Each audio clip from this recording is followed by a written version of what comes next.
All right, good evening, everyone. Welcome to week number 6 for PPA 500. We are very quickly approaching the end of our time together. So we have this Zoom session tonight. Then we have another Zoom session next Thursday. And then if everything goes well, as I anticipate it will, we'll have covered all the information we need to cover by the end of class next Thursday. And then the following Thursday, we won't have to have a Zoom session, but instead we can give you that time back to do your final assessment. The university is a big believer, and even for these 8-week classes, to have time set aside for a final exam, and we use a final assessment in this class.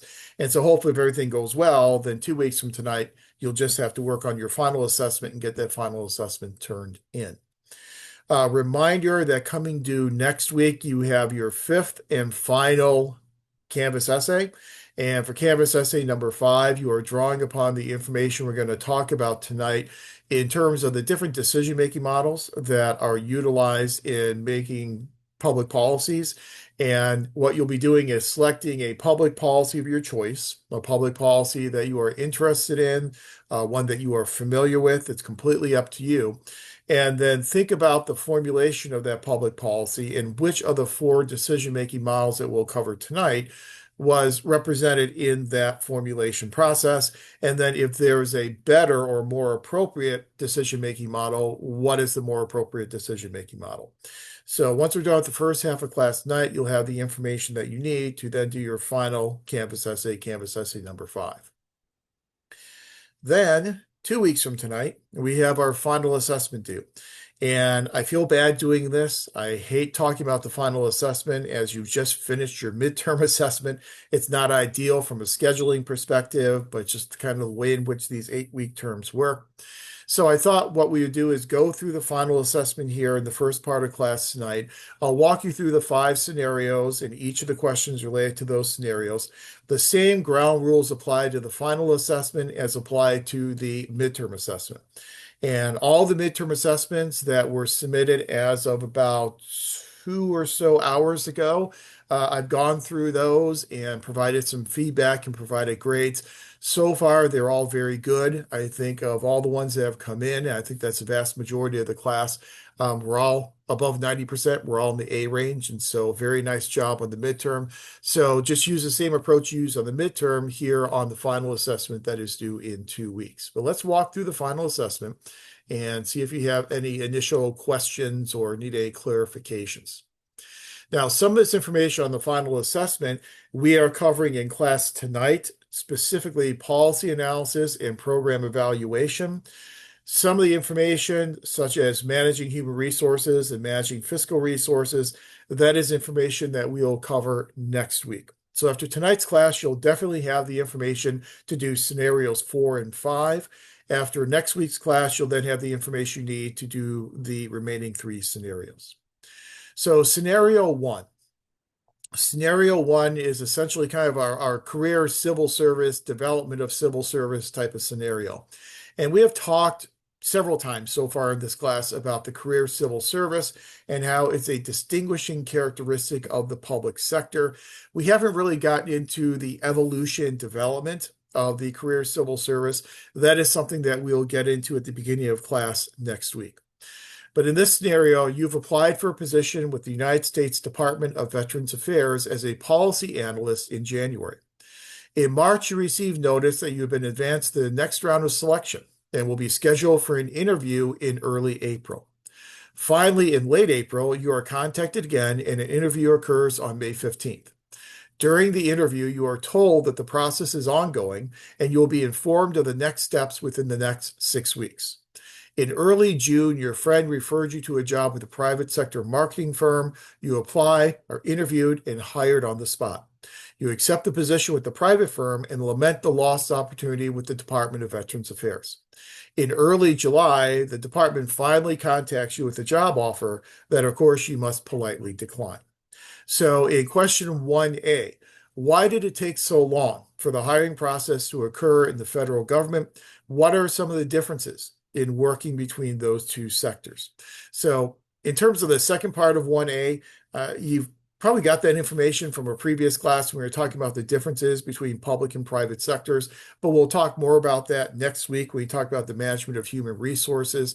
And we'll talk specifically about the hiring process at the federal level next week as well. So you have all that information from next week for 1A. Then in 1B, the evolution of hiring in the federal government has trended toward hiring people based upon their knowledge, skills, and abilities, as opposed to which political party they support. Please discuss the three main eras of public employment and the evolution of hiring from the late 1700s until today. What era of employment are we currently in? So for this one, this is information that again will come at the beginning of class next week. I will take you through the development of career civil service hiring. We'll talk about the three main eras of public employment: era of gentlemen, era of patronage, and the era of merit. And we'll cover all that information next week that you need for question 1B. Then scenario number 2. The Maintenance Department of the Department of Public Works maintains all public facilities within the city of Treetown. Treetown is a well-maintained community and prides itself on the cleanliness of its public facilities. However, as the city has grown over the past several years, the number of public facilities has as well. This resulted in maintenance workers being asked to do more and often to complete work outside of their position descriptions. As a result, the maintenance workers bargaining unit files a grievance that the additional new work has changed the work conditions of maintenance employees. This grievance eventually makes its way into the collective bargaining negotiations, and management and the bargaining unit have been struggling to come to an agreement over the issue. The bargaining unit declares an impasse when it's apparent that no agreement is on the horizon. So in question 2A, what impasse resolution processes are available to the bargaining unit and the agency? Please discuss those three primary impasse resolution options.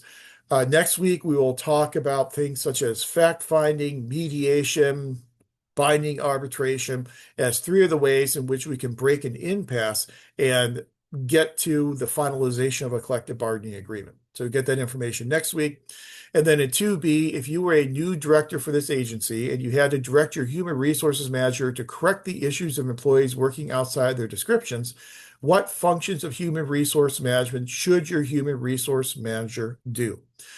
Next week, management of human resources. I'll walk you through the primary functions in human resource management, things such as recruitment and selection and allocation and evaluation, training and development, discipline and sanctioning, and that will then give you the information you need for 2B. Then scenario 3 is our public budgeting and finance scenario, which again will be in the second half of class next week.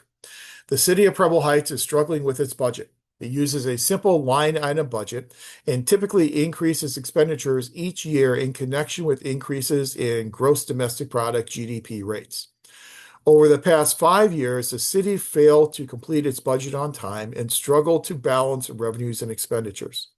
The city auditor found that many programs are inefficient and are not achieving their goals and objectives. Standard & Poor's and Moody's, and these are the two primary credit rating agencies that whenever a government goes out there to borrow money, they will then assess the credit worthiness of those governments, and that will then dictate the interest rate that these governments will have to pay to repay that debt. Standard & Poor's and Moody's, these two credit rating agencies, have both reduced the city's credit rating due to its budget issues. As a city council member, you and your colleagues need to recommend a new budgeting format to try and alleviate these concerns. So in 3A, select and recommend a new budget format for the city that will address the concerns in this scenario. Next week, second half of class, I'll really briefly introduce you to 4 different budget formats, and we'll just talk about kind of their advantages and their disadvantages and when they work well versus when they should probably be avoided. What you'll be doing is selecting one of those 4 budget formats and then advocating why it would be appropriate for the city to use. Then in 3B, now we have the city's aquatic center, which needs renovation. Given the city's fiscal problems, it is clear the city lacks the resources to complete the project without borrowing money. The aquatic center is open to citizens for lap swimming Monday through Saturday from 2 p.m. to 7 p.m. Citizens pay a $3 fee to use the facility, and 100 residents use the facility for lap swimming 200 days out of the year. The city also charges a $20,000 per year fee to the school district and swim club teams to use the facility for practices. A total of 6 teams pay this fee. The operating expenses for the aquatic center amount to $180,000 per year. Since the city does not have the money to pay for renovations, it proposes a bond to cover the cost. Which type of bond would you recommend and why? Again, the second half of class next week, we will talk about how governments borrow money and how public administrators manage the borrowing process and the repayment process. And I'll introduce you to different types of bonds, such as general obligation, revenue bonds, double barrel bonds. Here, you'll be selecting one of those types of bonds we talk about in class next week, and then providing a justification for why it is appropriate. Scenario 4 gets us into the idea of the role of public administrators in policy analysis, which will be our first topic for tonight's class. The city of Preble Heights also has a unit known as the Economic Revitalization Department, otherwise known as ERD or ERD. ERD's primary task is to implement a policy known as the Urban Revitalization Initiative. The initiative provides cash grants to businesses who renovate their facilities and remain in urban areas as opposed to moving to other states. The primary beneficiaries of these grants are obviously business owners who are willing to stay where they are and continue to contribute to economic growth in urban areas of the city, obviously primarily the downtown area. To be successful, the policy would need to provide enough grant money to offset the cost savings of potentially moving to other states and areas. Not all members of ERD are in favor of the policy goals and believe that it is not the role of government to influence business decisions. These employees have sometimes been accused of slow-walking grant applications to delay the payment of money to applicants. 4A, from a policy implementation perspective, utilize Pressman and Waldowski's implementation research to illustrate some of the barriers to successfully implementing this policy. Tonight, I will introduce you to, if you haven't read them before, Jeffrey Pressman and Aaron Waldowski and their seminal work on the implementation of a federal program in Oakland, California. And what they did in their study, as we'll see in a few minutes, is that they pointed out all the different obstacles to effective implementation. So for this scenario, for this question, you'll be utilizing their research in order to illustrate what some of those barriers are. And then in 4B, drawing upon the 4 models of effectiveness, examine the scenario from the perspective of each of these models. How would each model define the agency's effectiveness in implementing this policy? At the end of class tonight, after we finish our discussion of public administrators and the evaluation of public programs, we will spend some time talking about the different models of effectiveness. How do we quantify and measure the effectiveness of organizations, policies, and programs? And I'll introduce you to 4 different models. Here you'll be discussing those 4 models we talk about tonight. And then finally, scenario 5, this is our program evaluation scenario. It's now been 2 years since Preble Heights renovated a recreation center. The Parks and Recreation Commissioner, Julia Lopez, approached the council last year with a proposal to address juvenile delinquency in the city. The city has seen a rise in the incidence of graffiti and vandalism over the past several years. Ms. Lopez proposed creating a program of after-school sports offered free of charge at the recreation center.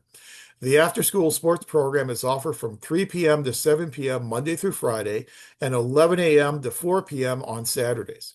The goal of the program is to give youth something to do after school and deter them from engaging in acts of graffiti and vandalism. The program's been up and running for 1 year. You are a program specialist, and the city manager has approached you to create a program evaluation to evaluate the effectiveness of the after-school sports program. 5A, identify and discuss the primary independent variable, dependent variable, and control variables that you would use in your program evaluation. 5B, identify and discuss the design that you would recommend using to evaluate the program's effectiveness. That's all the program evaluation information that we will then be covering in the second part of class tonight after our break. So those are all the scenarios on the final assessment. Again, same ground rules apply to the midterms. So concise, parsimonious answers, 1 or 2 paragraphs, certainly enough for each one of the questions. The amount of writing that everyone's done on the midterm has certainly it's been perfect, exactly what I'm looking for. And so just kind of keep doing the same thing then on this final assessment. So questions on the final assessment. I know you've just seen it, and so you have any questions on it? Okay. As you work on this over the next 2 weeks, as always, any questions emerge, always feel free to reach out to me, shoot me an email. I'm happy to give you any clarifications or answer any questions that you may have about these scenarios. So just to recap, next week you have Canvas essay number 5, and then 2 weeks from tonight, you then have the final assessment that is due. Again, it's going to be due by midnight on that day. So let me share out our slides. If my computer will cooperate with me, get my chat open. All right. So what are we doing tonight? Tonight, we are continuing this discussion that we started last week, looking at the functions of public administration and the types of things, functions that public administrators engage in on a daily basis. And so last week, we talked about the function of leading and managing organizations. And I took you through this chronological development of the theoretical approaches on how we view and study organizations to help us better lead and manage our organizations, because that's one of the primary functions that we do. That's why you have PPA 660 as organization theory as one of your core courses in the MPA program. Another core function of public administrators is obviously to help formulate and implement public policies. So this is going to be your insight into PPA 670 policy analysis, and we'll walk through the different phases in the policy process from formulation to implementation to evaluation, and highlight the role of public administrators in each one of those phases of the policy process. So the first step in getting a policy, whenever someone thinks that something's wrong, we always hear the public say, this is a problem, there ought to be a law. And whenever people say there ought to be a law, essentially they're saying there ought to be a policy that addresses this problem. And the first step in making that policy is the issue or the problem, whatever it may be, needs to somehow make its way onto the formal decision-making agenda of a decision-making body. This, when we talked about John Gaventa, was his second phase of power. This was his mobilization of bias. This is agenda setting. So people and groups, actors that have the resources are able to dictate the agenda. And if issues never get on the formal decision-making agenda of a legislative body, there will clearly never be a policy promulgated on that issue or that problem. So agenda setting is a major part of policy formulation. Now, to be honest with you, when people teach policy, sometimes different instructors will teach policy a little bit differently. I tend to group agenda setting within the phase of policy formulation. Some folks, when they teach policy, will pull agenda setting out and talk about agenda setting as separate and distinct from policy formulation. But I like to include in policy formulation because obviously if an issue doesn't get on the agenda, nothing is ever going to happen in terms of policy making. Also, when you get to 670, you will spend a lot of time talking about stakeholders. There are a lot of stakeholders who have a vested interest in the policy process, have a vested interest in seeing certain types of policy outcomes occur. Those different stakeholders will have different resources. They'll have different proximity to the policy-making process. They will have different ability to influence, to exercise power over that decision-making process. And so just like with Gaventa's research, we saw that the coal mine owners were able to use their money and their political connections. They were the stakeholders who had the resources to affect the agenda-setting process. Now, in terms of agenda setting, one of the most famous authors in public policy is John Kingdon. And you see a picture of the cover of his most famous work, Agendas, Alternatives in Public Policy. John Kingdon, and there's an article by John Kingdon in the classics text, John Kingdon makes the argument that when agendas are set for an issue to get onto the formal decision-making agenda, it will do so through what he refers to as the policy stream convergence model. And you see that depicted for you there at the bottom of the screen. The policy stream convergence model says that we have these different streams. We have a problem stream, we have a proposal stream, and we have a politics stream. And when those three streams flow together, it opens up a policy window to allow an issue to get onto the agenda and to allow a policy to be formulated on that issue or that problem. So first off, you have this problem stream. So you've got this stream with all these different problems out there, and there are hundreds and thousands and maybe even tens of thousands of problems floating around out there in this problem stream. We all kind of have an idea that these are problems, but they haven't really gotten to the point of social awareness where they will make it onto a decision-making agenda. So all these problems are floating around out there. Then we have a second stream he calls the proposal stream. These proposals are essentially solutions to the problem. So here are proposals in terms of how to resolve this problem. We've got all these proposals floating around out there in that stream. And then because policy is done in a very politically charged environment, your third stream is obviously going to be the political stream.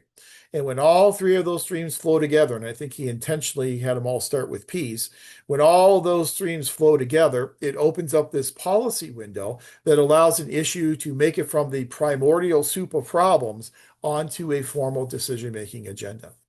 And so once an issue gets on the formal decision-making agenda, then we are ready to formulate a policy to address that problem or that issue.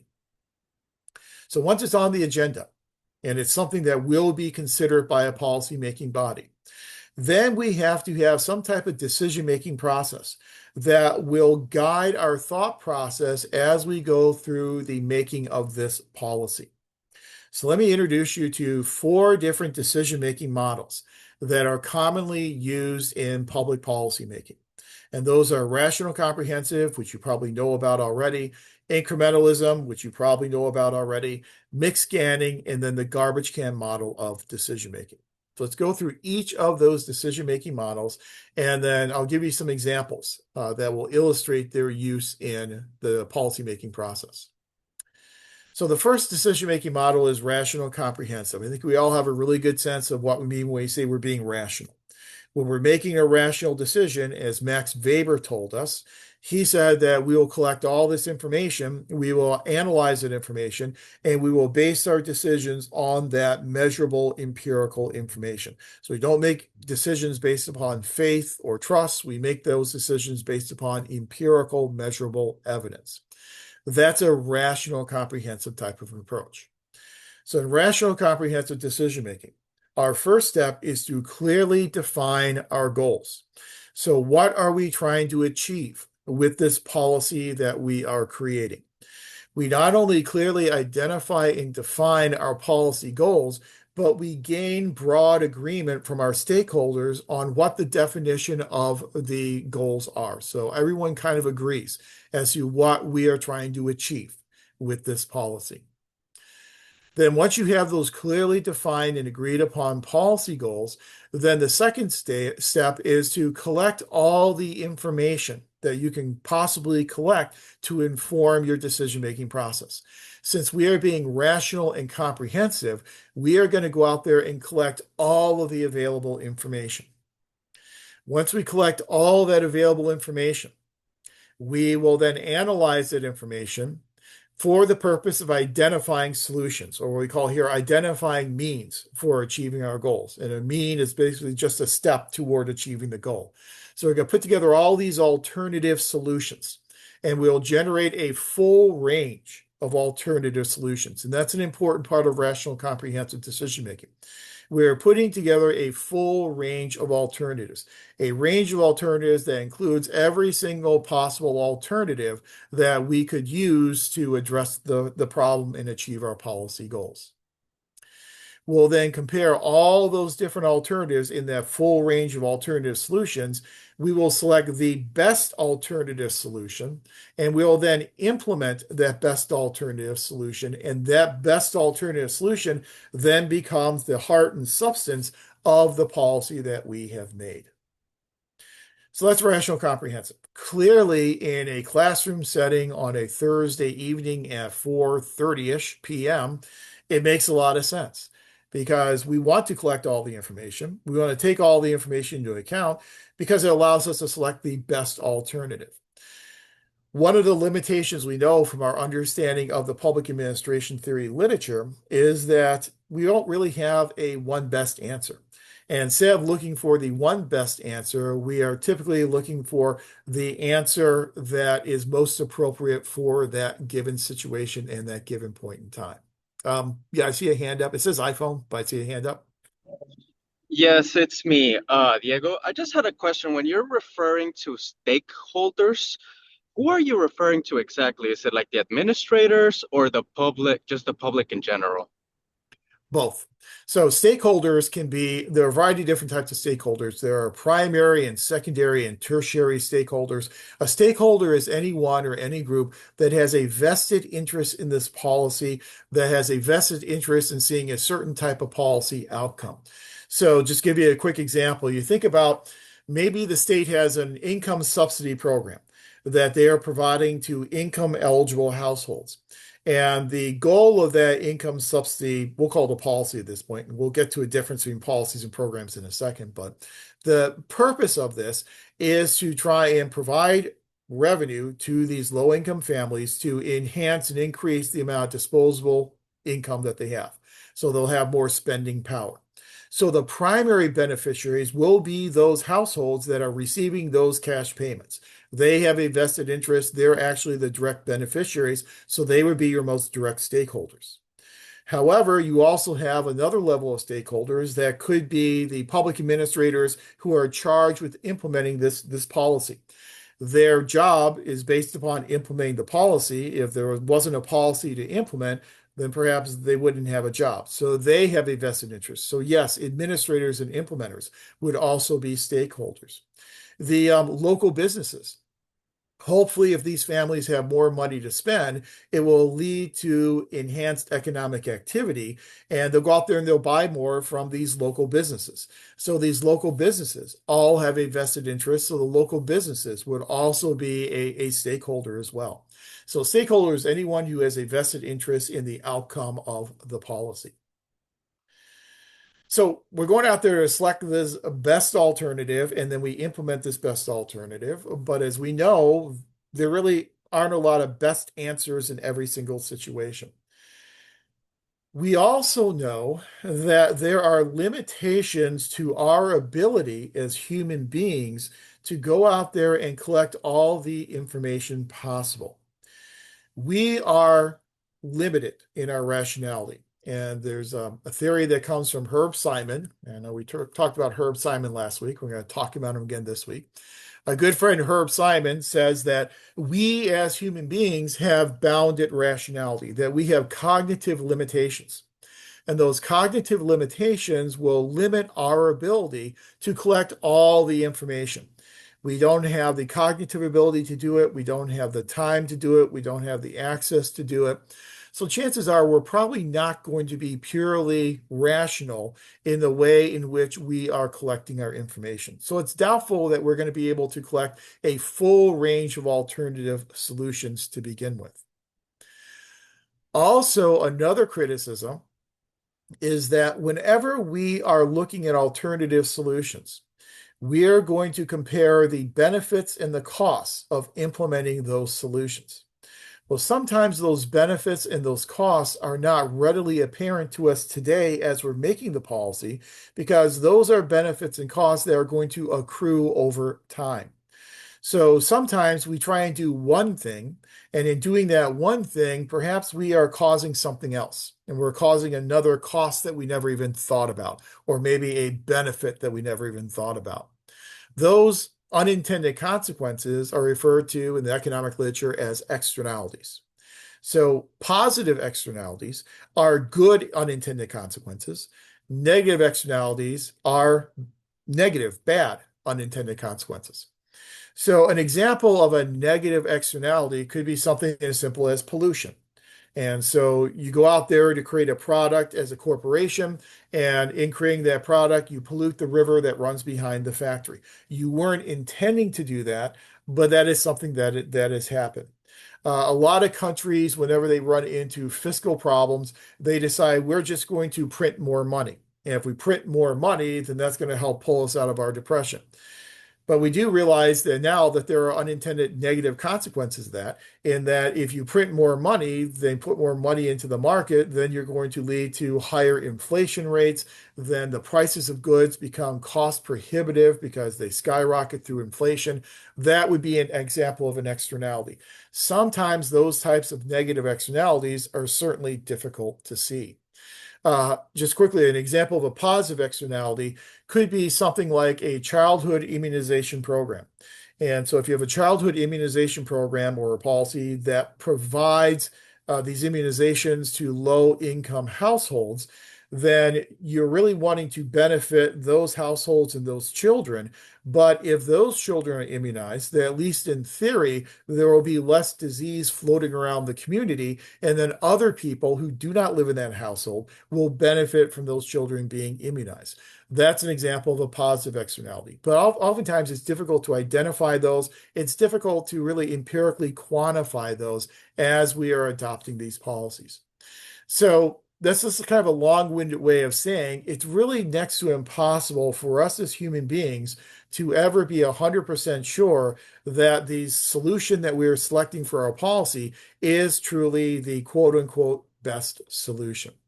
It's one of the reasons why, if you came out of a social science undergraduate degree, you know that a lot of the research we do in social sciences, we tend to have a 95% confidence level because there are things that we cannot control in the social sciences.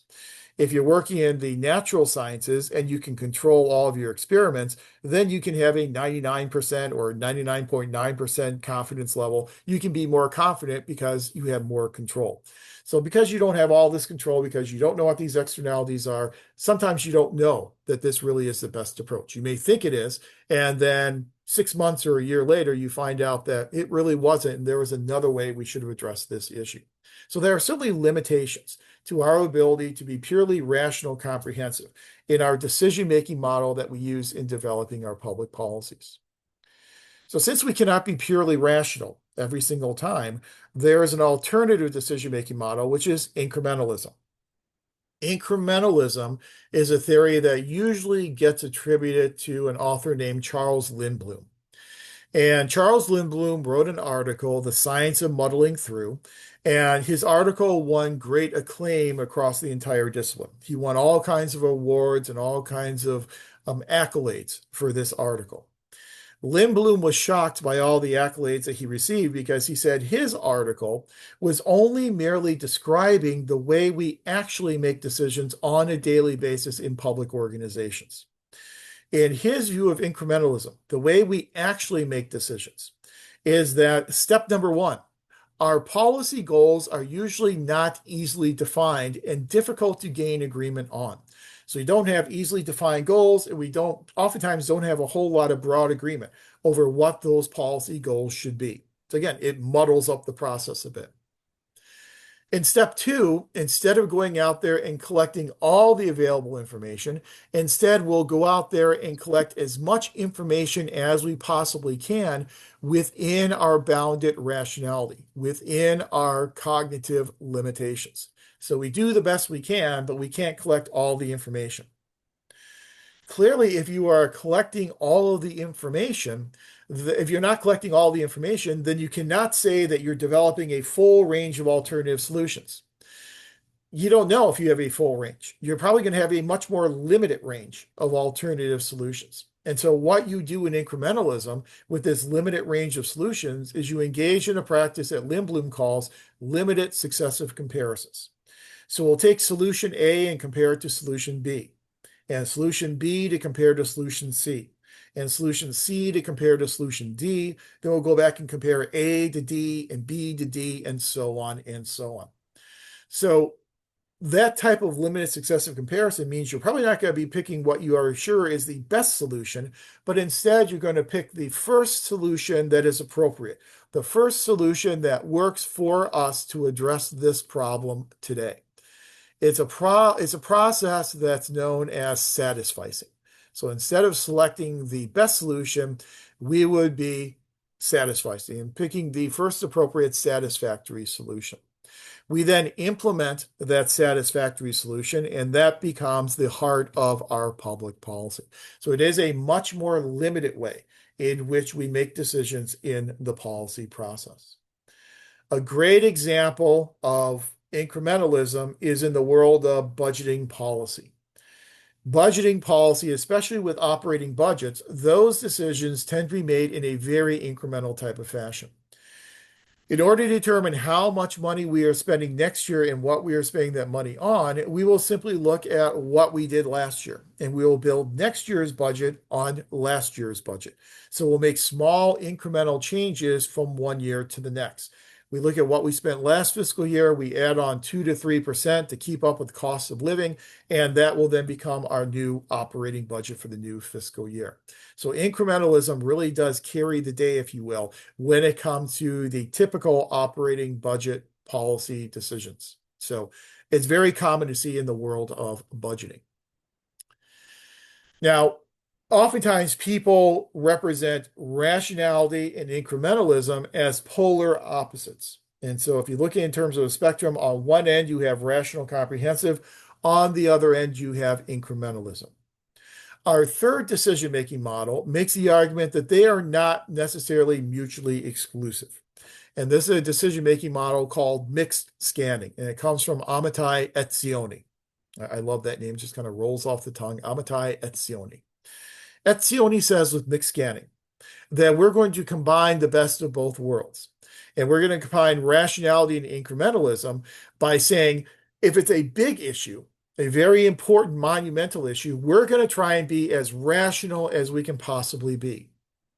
If it's a small, mundane issue, then we are going to be able to get away with being incremental and use less time and less resources and less effort in making those decisions. So big issues are rational, small issues, we use incrementalism.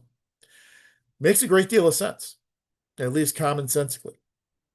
However, anybody think of any criticism or any problems with mixed scanning approach to decision making?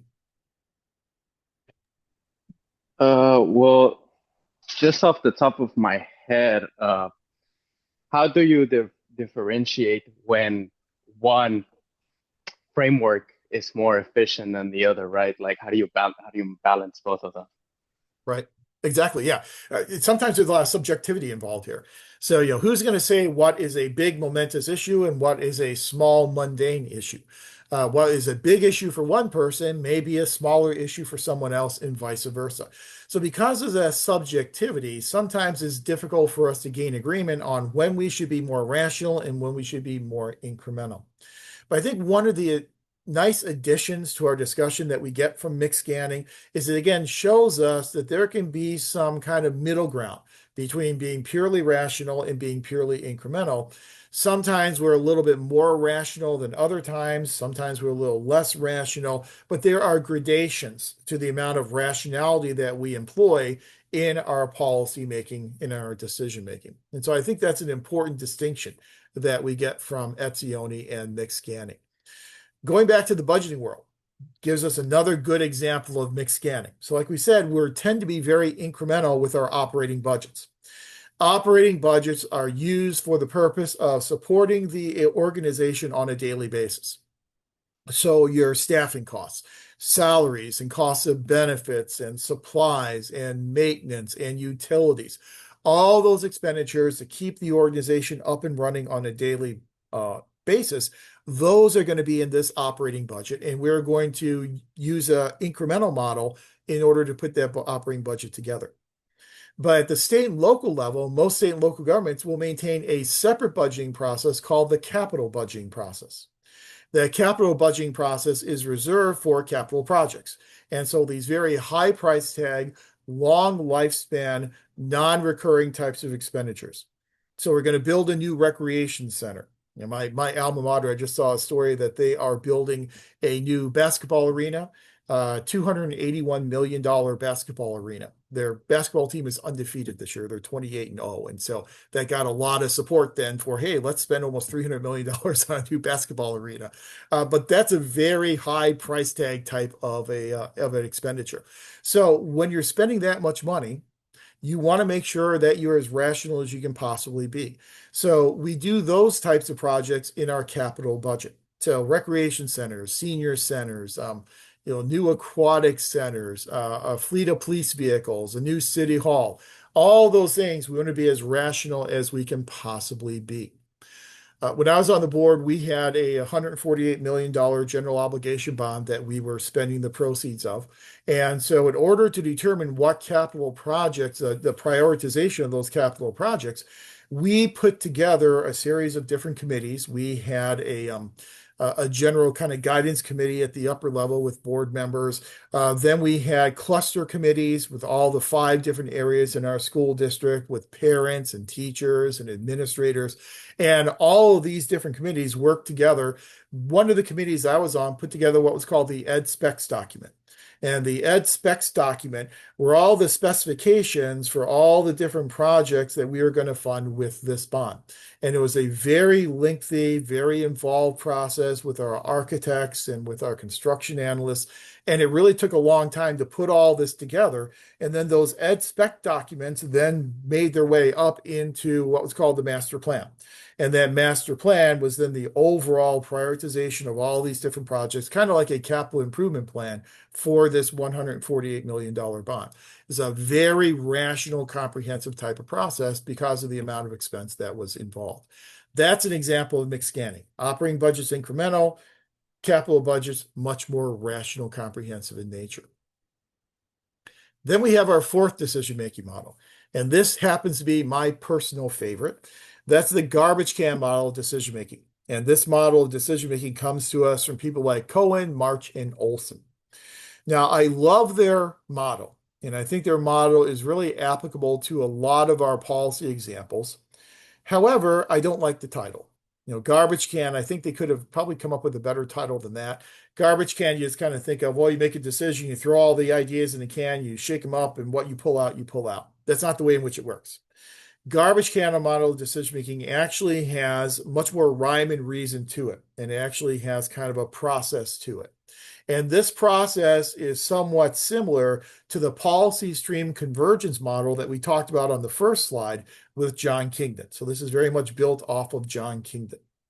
So in this garbage can model of decision making, you have 4 different streams that all have to come together, converge, or at what they call the confluence point of those 4 streams.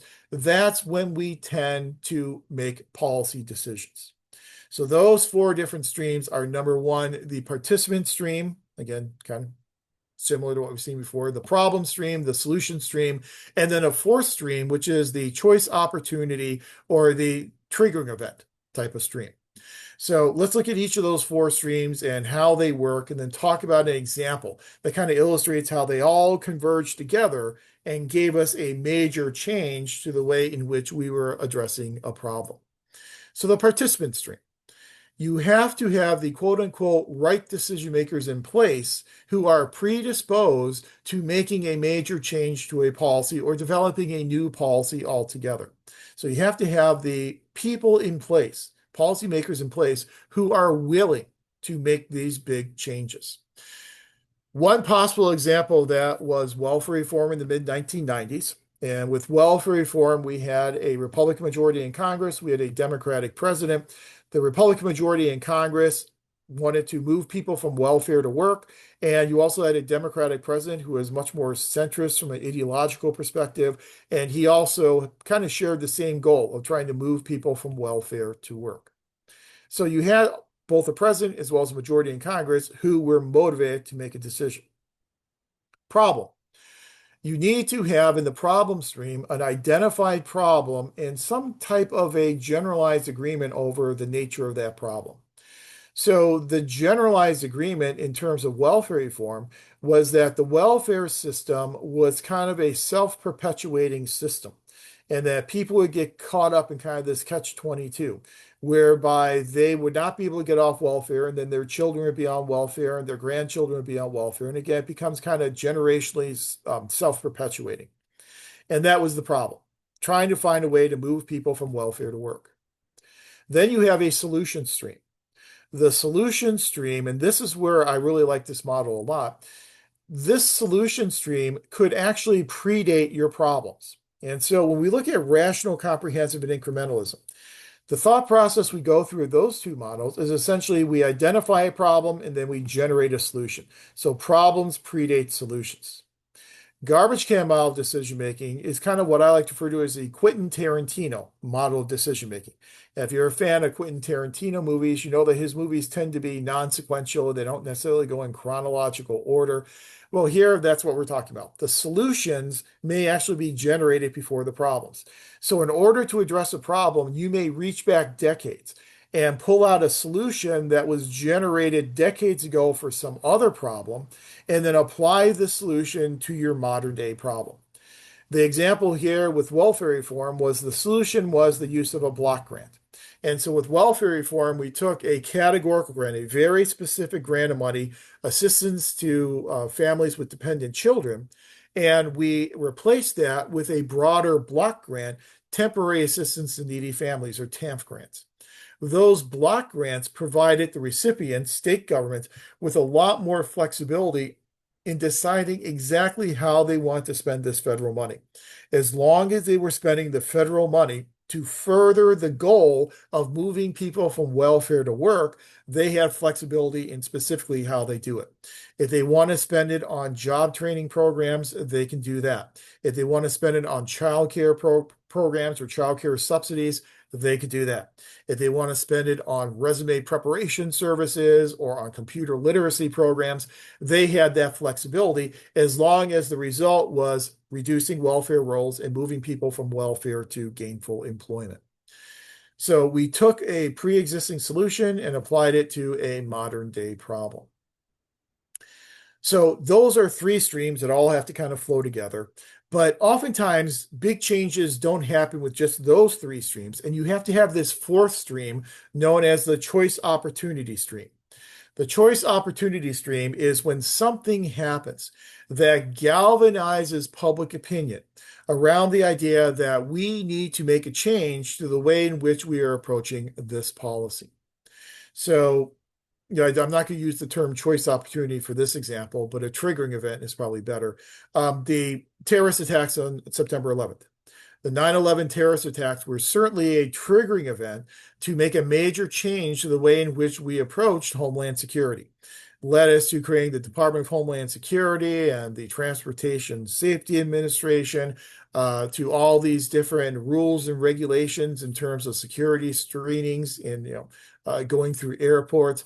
Eventually, would lead to the Patriot Act and lead to things like the Real ID Act in 2006.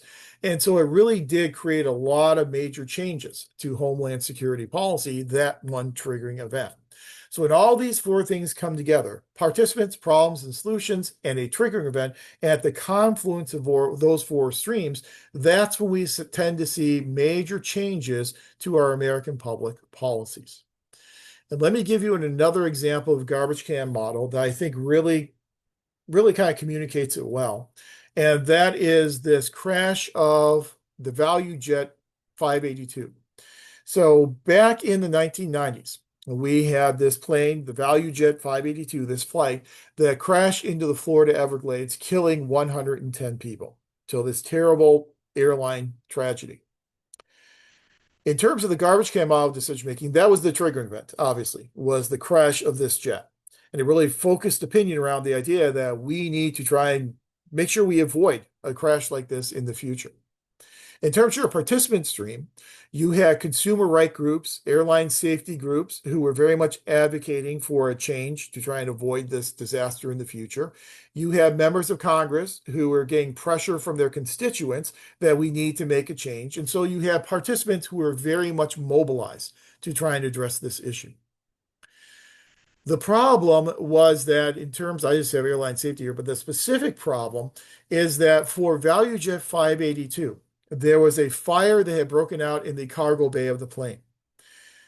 Because there are no smoke detectors, the crew did not know about the fire until it had already burned through a lot of the electrical system and made the plane unrecoverable. And unfortunately, then the plane crashed in the Florida Everglades, killing 110 people. So the problem was we could not identify and detect fires in the cargo bay of the plane because nobody's in the cargo bay of the plane. The solution is a very simple one that had been around for a very long time, smoke detector. So we had legislation that then required that smoke detectors be placed in the cargo bay of all planes so that we could detect these fires before they got out of control. That's an example, I think, a pretty good example of all of these streams kind of converging together and all flowing together in order to give us this major change to our policy. Um, limits administrators to think within established solutions and discourage innovation that could possibly be better. I think that is a common malady in public administration, is that oftentimes we do have a situation where we have disincentives for people to think creatively and to be innovative. And so I think that is a common problem among most public organizations. So yeah, that's something that we struggle with all the time. I think we're going to get into some of that next week as well when we talk about matching human resources and how we can match human resources to motivate people to be innovative and be creative and not fear if they quote unquote think out of the box that they'll be penalized for that type of thought process. The whole idea of decision making in public administration is really a fascinating part of the public administration literature. If you think back to the 1980s and the Challenger shuttle disaster, and the Challenger shuttle disaster, one of the primary reasons why that happened was a flaw with this little part of the shuttle called the O-ring. Well, there have been a lot of case studies looking at why this problem with the O-ring was not escalated to upper levels to then try and be rectified before the Challenger took off. And what we have found is that there were breakdowns in the decision-making process throughout the entire organization, and there were disincentives placed upon employees to bring these types of problems to light. Because if you bring a problem like that to light, you're probably going to delay and scrub the launch. And there's a lot of political pressure on making this launch go, especially if it's been delayed before. And so there's a huge body of literature looking at decision making in public administration. I do like the garbage can model because I think that it does a pretty good job of describing a lot of the major policy changes that we have seen over the past several decades. But again, there is no one right answer in terms of how we make decisions. These are just four possible models that we sometimes use in the policy formulation process. It depends. Exactly, Diego. This is why that is my favorite answer to everything. It depends. So when you get to 670, you'll talk much more extensively about how we make policies, the formulation process, and the role of public administrators in policy formulation. As we know from our previous discussions, public administrators have a pronounced role to play in the policy formulation process. We know that it's not just all about implementation. We know that they're involved in formulation by providing guidance and advice and technical expertise to policymakers. That is their minister's primary role in policy formulation. So that's why you have a separate course in policy analysis, because that is such an important role in the public sector for public administrators. But once this policy has been formulated, then we move to the second phase of policy, which is policy implementation. Now, in our basic civics definition of American government, we would say that elected officials make the policy and administrators then implement the policy. Now, we know it's not that simple. We know administrators are also involved in formulation, but still their primary job is implementing these policies once they are passed by a legislative body. Implementation is difficult. Even the best designed policies can fail at the implementation stage. And that's because of all of these inherent barriers to effective implementation. So I mentioned when I was talking about the final assessment, you have one scenario that asks you to talk about Pressman and Wildowski. So let me talk to you about Pressman and Wildowski and give you a little bit more detail on their theories and their findings. So Pressman and Wildowski were very interested in studying policy implementation. So they studied one federal policy, the EDA policy in Oakland, California. And they wanted to find out why it was actually the Economic Development Agency, and that's what EDA stood for, the Economic Development Agency. They wanted to understand why that agency was failing to implement its programs in an effective and an efficient way. So in their case, this is a case study of Oakland, California. They said, when we looked at the implementation process, we didn't find just one barrier, we found multiple barriers that would stop effective implementation. And those barriers you see listed there on the screen. The first one, multiple goals. So the EDA, when it was implementing its policies and programs, it was contending with multiple conflicting goals. And so one policy they were implementing had one set of goals, another policy had a different set of goals.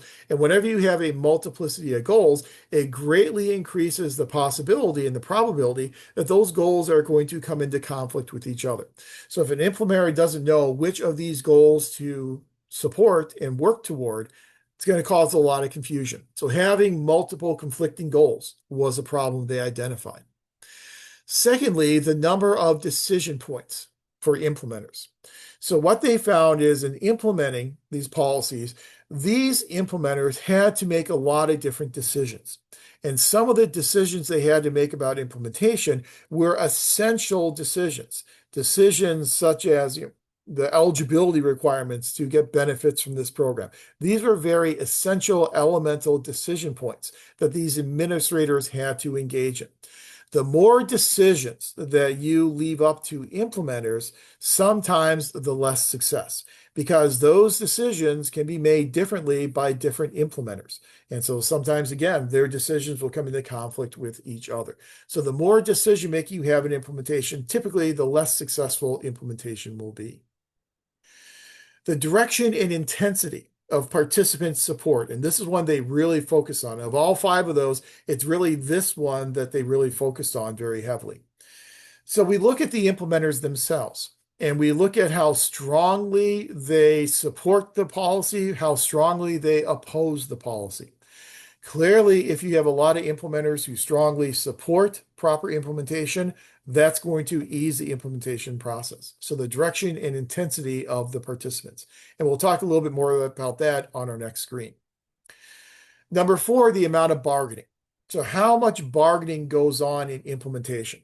The more bargaining that goes on between implementers, the less successful policy implementation will be. So you want to have as little bargaining and negotiation as possible in terms of implementing the policy.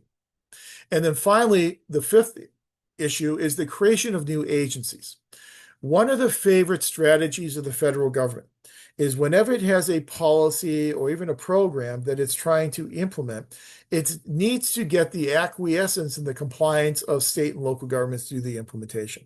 So what they'll oftentimes do is to create a federal agency, a brand new federal agency that is charged with overseeing this implementation process. The problem with that is that federal agency, especially if it is only implementing that one policy, it really becomes very myopic and that becomes the only goal of that agency. And that federal agency will oftentimes get into turf wars with state and local agencies. And so state and local agencies will rebuff these new federal agencies that come in and try and exercise their federal power. And I think we're seeing a lot of that today across the whole spectrum of issues. So whenever you create a new federal agency, if that new federal agency doesn't have the buy-in of state and local governments and can't work effectively with those state and local governments, then you're going to have problems with implementation. But all five of those, the major issue that Preston Wildowski focused on was the direction and intensity of support of the participants. So the table you see on the screen there, this really simple 2x2 table, lays out for you the comparison of the direction of preference, meaning either they're positive or they're negative about the policy, and then the intensity of those feelings, either highly positive, low positive, high negative, or low negative. Clearly, and again, this is very commonsensical, the best place to be for proper implementation is going to be in that top left-hand cell, high positive. These are your implementers who strongly believe in the policy. In that situation, you're going to have very minimal delays in implementation, and you're essentially going to have no bargaining. So the policy will be implemented as it is supposed to be implemented, as written in the law. So that's your best case scenario for effective implementation. Clearly, your worst case scenario is a cell below that, a strongly negative opinion on the part of your implementers, that gives you maximal delay, gives you bargaining over the very essentials of the policy. And that is what Preston Wildowski found in their case study of EDA in Oakland, California in the 1970s. And that was the primary driver for inefficient, ineffective implementation. Then your middle ground is if you have implementers who support the policy but not strongly, you may have some minor delays, but you're probably not going to have any bargaining. So the policy will still get done, just not as quickly. If you have implementers who are have weekly negative feelings toward the policy, you're going to have some moderate delays. You will have bargaining, but the bargaining will be over the peripherals, will be around the margins rather than bargaining over the actual essential heart of that policy. But again, the takeaway from Preston Wildowski is you need to have implementers who strongly support implementation for implementation to work. That is a theory that was then picked up by another public administration theorist, Martha Durthick. Martha Durthick is all over the public administration literature and all over literature in federalism and intergovernmental relations. Here, her major contribution is that in order to get your implementers to strongly support the policy, you need to include them in the formulation of the policy. So if those who are implementing the policy down the road are included in the formulation and design of the policy, they are going to have some skin in the game, so to speak.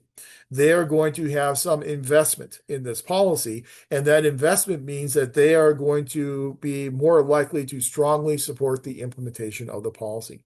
This is one of those maxims, age-old maxims. Remember, when we talked about the study of public administration and those three generalizations, and we said one generalization that we can make is that public administration is timeless, but yet it is time-bound. This is the timeless aspect in that the maximum of if you include people in decision making, they are going to be more likely to support the results of those decisions. That's exactly what Martha Durthick is saying here. And that's one of the most effective ways to enhance the implementation of a public policy. After that policy has been implemented, we obviously then have to evaluate the success of that policy, which moves us then into the next phase of policy process, which is policy evaluation. Policy evaluation, in order to do it correctly, you need to have an emphasis placed upon feedback. You need to have a feedback loop built into your evaluation model, whereby the results that you get in doing this evaluation can then be fed back into the policy process. So you can take the results, feed them back into the formulation phase to redesign that policy, feed your information back into the implementation phase so that you can implement it more effectively and more efficiently. You always have to have that feedback loop in evaluation. The problem with policy evaluation is we oftentimes try to evaluate policies before they are ready to be evaluated.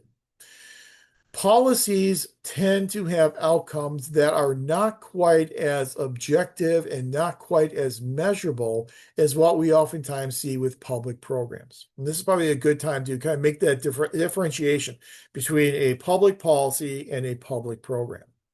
And the way in which I like to make that differentiation is with the example of a bridge. So if you can visualize a bridge, you have the bridge part, the arching part of the bridge that the cars all drive over. That is your policy. The policy is general. You'll have these general policy goals, but that bridge will only stay upright if it has the pillars underneath to hold up that bridge. Those cement pillars that are holding the bridge up, those are our public programs. So we create these specific public programs for the purpose of supporting these overarching, more general public policies. So always think about the difference between policies and programs as kind of that bridge type of analogy. So because these policies are more general, their outcomes are oftentimes more general and harder to measure as well. Sometimes our policy outcomes are not only not intuitive, but they're also not immediate. So it's going to take some time for us to see these outcomes actually accrue. Sometimes these benefits will accrue in 6 months, a year, 5 years. If we go and evaluate a policy where the outcomes will occur in 5 years and we evaluate it after 2 months, clearly that policy is going to look like it is a failure. Doing that will lead you to the conclusion that we need to replace all these public policies because we haven't really given them time to mature and give them time to essentially germinate. So what we do is we engage in what are called evaluability assessments. It sounds a little weird, but evaluability assessment is evaluating a policy to make sure that it's ready to be evaluated. I know, very redundant. But essentially what we do in evaluability assessment is we ask, what are the goals? What are the outcomes of this policy? And when do we anticipate seeing these outcomes occur? And we'll put together a timetable for all these outcomes and when we believe they will occur. One of the strategies that we use in doing that is a strategy known as scenario writing. And this is something that's kind of common in doing evaluability assessments. We will develop scenarios. And the scenario will be, well, in 1 year, this is going to happen. In 2 years, we think that will then lead to this happening, and so on and so on. So we build out these scenarios, and then we use those scenarios to determine if this policy is ready to be evaluated. Evaluation, though, is very important because we need to evaluate our policies to make sure that the policies are achieving their goals and to also make sure those policies are being implemented appropriately. So we do a lot of audits. And if you work in the public sector, you have probably been subject to audits before. Two major types of audits we typically use in evaluation: financial legal audits versus performance management based audits. In a financial legal audit, we ask the question, how did we spend the money on this policy? Did we implement this policy in the manner in which it was supposed to be implemented? The manner in which the law tells us the policy needs to be implemented. So it's a very much legal, financial type of perspective. The second type of audit is a performance or management based audit. Performance or management based audit, we ask the question not just how, but we ask how well. So how well have we implemented this policy? How well has this policy achieved its ultimate outcomes and goals? To take you back to the example I used for my district and the spending of this general obligation bond money, since we passed this bond under what was called a Proposition 39 law, the Prop 39 law says that school districts, in order to pass a general obligation bond, only need to get 55% voter approval as opposed to two-thirds voter approval. So it really lowers the threshold for passing general obligation bonds for school districts. And that's what Prop 39 did. The nice thing about that, obviously, it makes it easier to pass general obligation bonds. And when we passed our bond back in 2014, we passed it with something like 57.5% of the voters. So we got past the 55% threshold. If it wasn't for Proposition 39, we wouldn't have been able to pass that bond. But the trade-off is you get a lower voter threshold, 55% for passing the bond, but in exchange, you have to create a citizen oversight committee. The citizen oversight committee is comprised of literally citizens, and you have representatives from different types of groups. So on the citizen oversight committee, you'll have a representative from the senior citizen population. You'll have a representative from your parent population. You'll have a representative from local businesses. You'll have a representative from local community-based organizations. You'll have one representative from a taxpayer organization. And typically we end up getting somebody from the Howard Jarvis Taxpayer Fund. And those are kind of the categories that you have to have on this Citizen Oversight Committee. I'm telling you this because the Citizen Oversight Committee has a responsibility twice per year to commission audits of how this $148 million is being spent. They will have auditors do both financial legal audits as well as performance and management based audits. And they will be doing that on a twice a year type of cycle. So the Citizen Oversight Committee will sanction these audits. They will hire the auditors. They've got their own budget to do that. They will then, if the auditors come back with their audit reports, those will be presented to the Citizen Oversight Committee. Then the chair of the Citizen Oversight Committee comes to the governing board and presents it to the governing board. That's an example of evaluation. That's an example of doing both financial as well as performance-based evaluations of how that money was being spent. But those types of audits are very important in the evaluation phase. So again, make sure that we are spending the money the way in which we're supposed to on this policy, we're implementing it the way we're supposed to, as well as looking at how well we are achieving the goals that were created with this new policy. So as you go through your 670 course, you'll go all the way through the policy making process from formulation through implementation through evaluation. And as you do that, you will talk a lot about stakeholders. And you'll talk about the stakeholders who contribute to agenda setting and the formulation of the policy, those that contribute in terms of implementation, and stakeholder identification will be a major part of that 670 policy analysis class. The ultimate takeaway project, your post-instructional assignment for PPA 670, is usually a policy analysis design, where you will put together a design for how you would analyze this policy. So you'll have your problem definition section. You'll have a section on stakeholders and their relative strength and their relative resources and influence on the policy process. And you'll have an alternative section where you will present different alternatives for addressing this problem, different policy alternatives. You'll have an evaluation matrix where you'll compare those policy alternatives. That's essentially your post-instructional assignment you'll be doing in PPA 670. But hopefully this very brief overview of the policy process from formulation to implementation to evaluation will at least give you a foundation as you go on to 670 to kind of understand what these three phases are about and how you can incorporate all these into your policy analysis post-instructional assignment.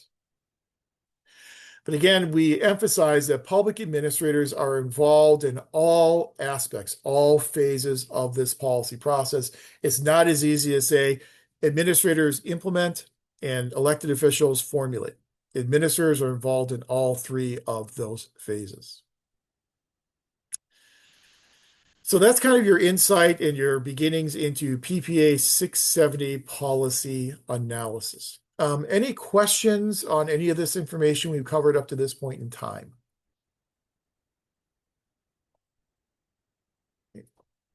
I know it's a little bit early in the evening, but this is a very good time, a breaking point for our evening break. So let's go ahead and take a break. Let's take a break until 5:25. We'll come back at 5:25, and then we'll move into your foreshadowing of PPA 696 and talk about the role of public administrators in program evaluation. So come on back at 5:25, and we'll talk program evaluation.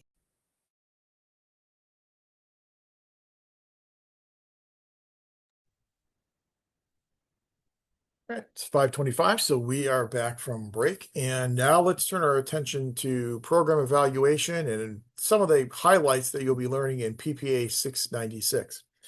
So we talked about a couple times already, you know that PPA 696 called research methods. It's really taught as program evaluation. And the reason why we made that change is in the past, when we would offer 696, we used to offer it as kind of a research design / statistics course. So the first half of the semester was research design, the second half was statistics. What we found is that we couldn't do an adequate enough job teaching the design elements and doing statistics in the same class. And so that's why we pulled statistics out of 696. That's why you now have a requirement for either having an undergraduate stats course or taking PPA 517 analytical skills development as prerequisites to then go into PPA 696. So what that has allowed us to do is when we do talk about statistics in 696, we do it from more of an application perspective. And all of 696 really is focused on what types of methods can we apply to evaluate our public programs from an empirically sound basis. So we're going to take these empirical methodologies, oftentimes the same or similar methodologies that you used in classic social science research, and we're going to put those empirical methods into the service of evaluating the effectiveness of public programs.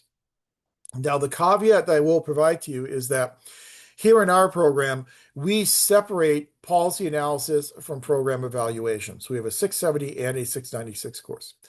Not every MPA program does that. Some MPA programs will combine policy and program evaluation together into one course. And there is no one best way to do it, but we separate them out because the approaches that you'll use to analyze policies will be somewhat different than the approaches you use to evaluate public programs. And that difference really, again, revolves around how general policies are as compared to how specific those public programs are. So you may have one general policy, and then you may have multiple public programs that are all intended to support that overarching policy.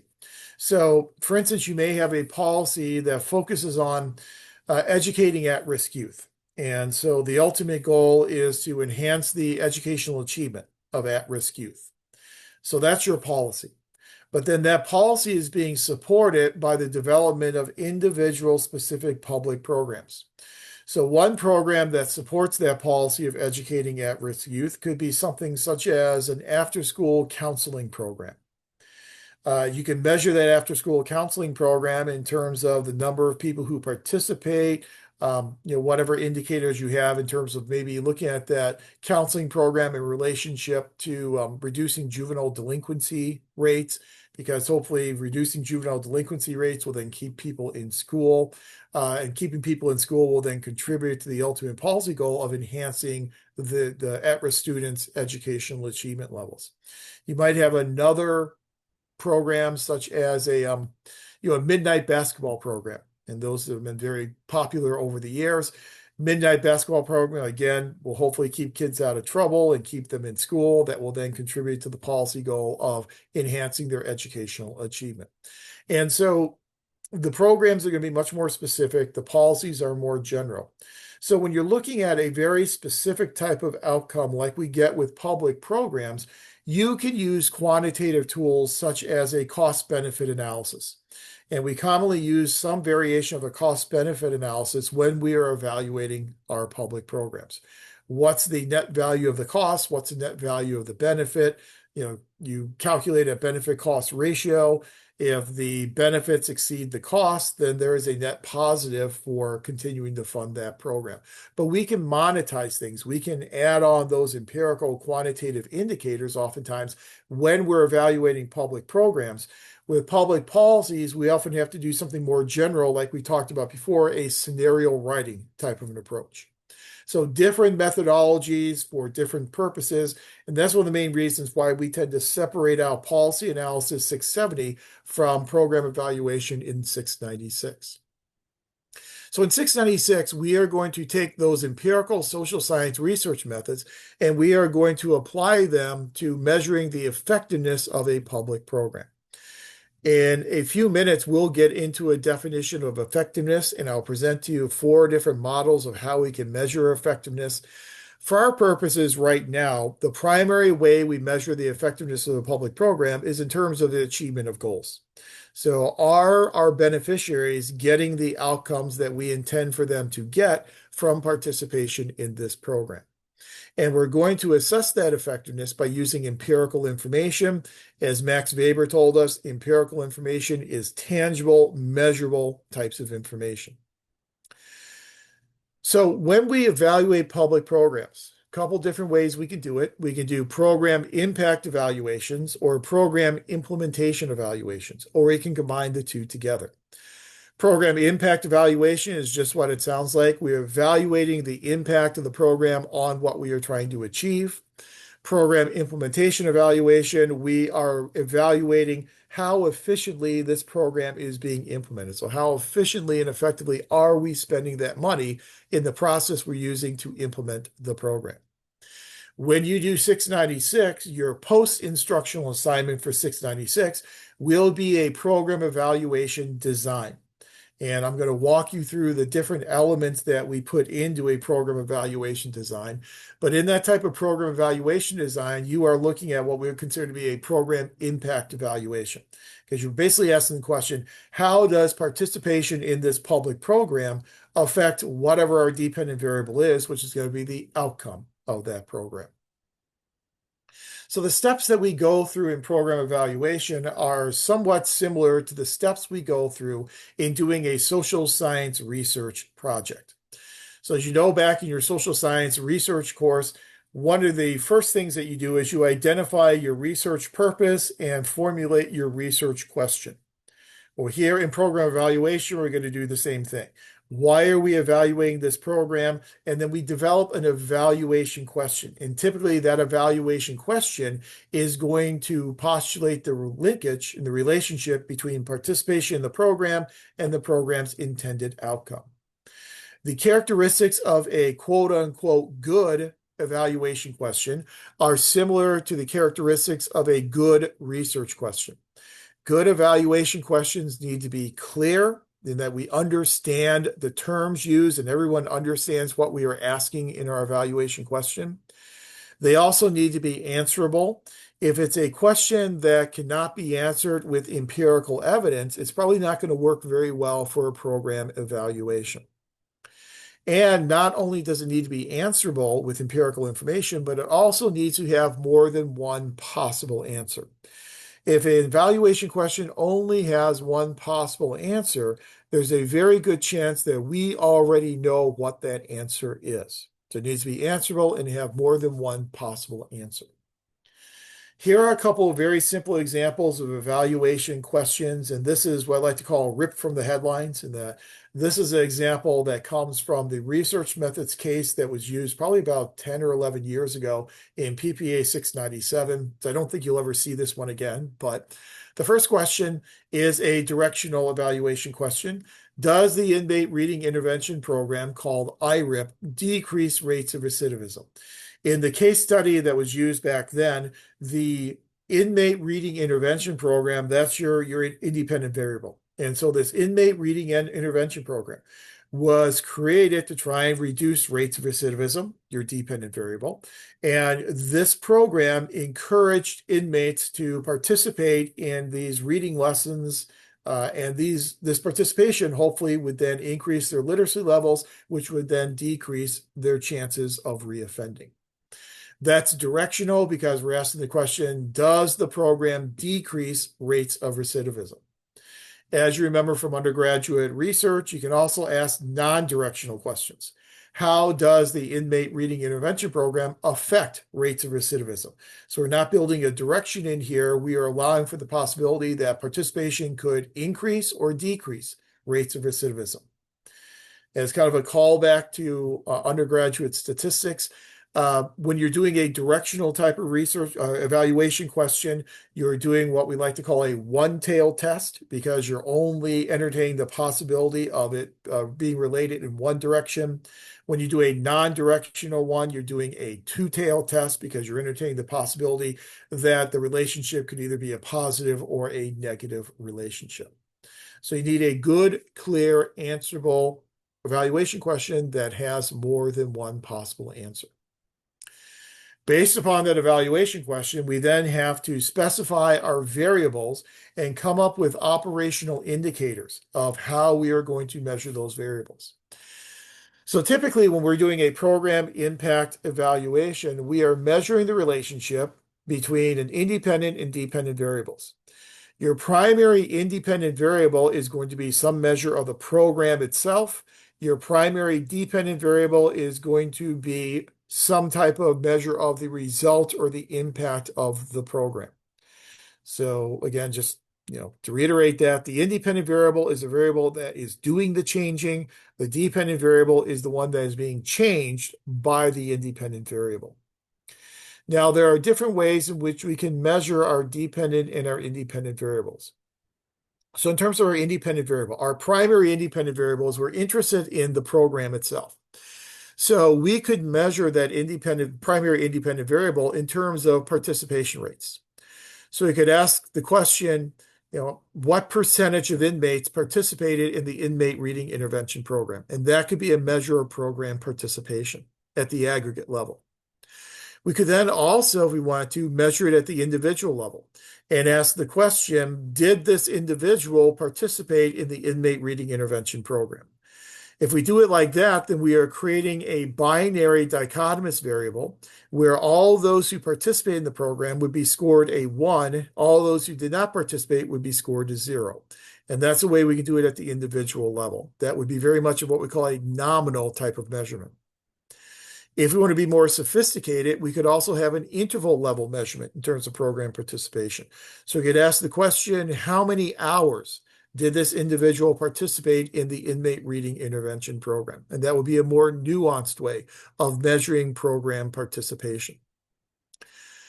So you can measure the independent variable based upon participation, or you could also measure that independent variable based upon program existence.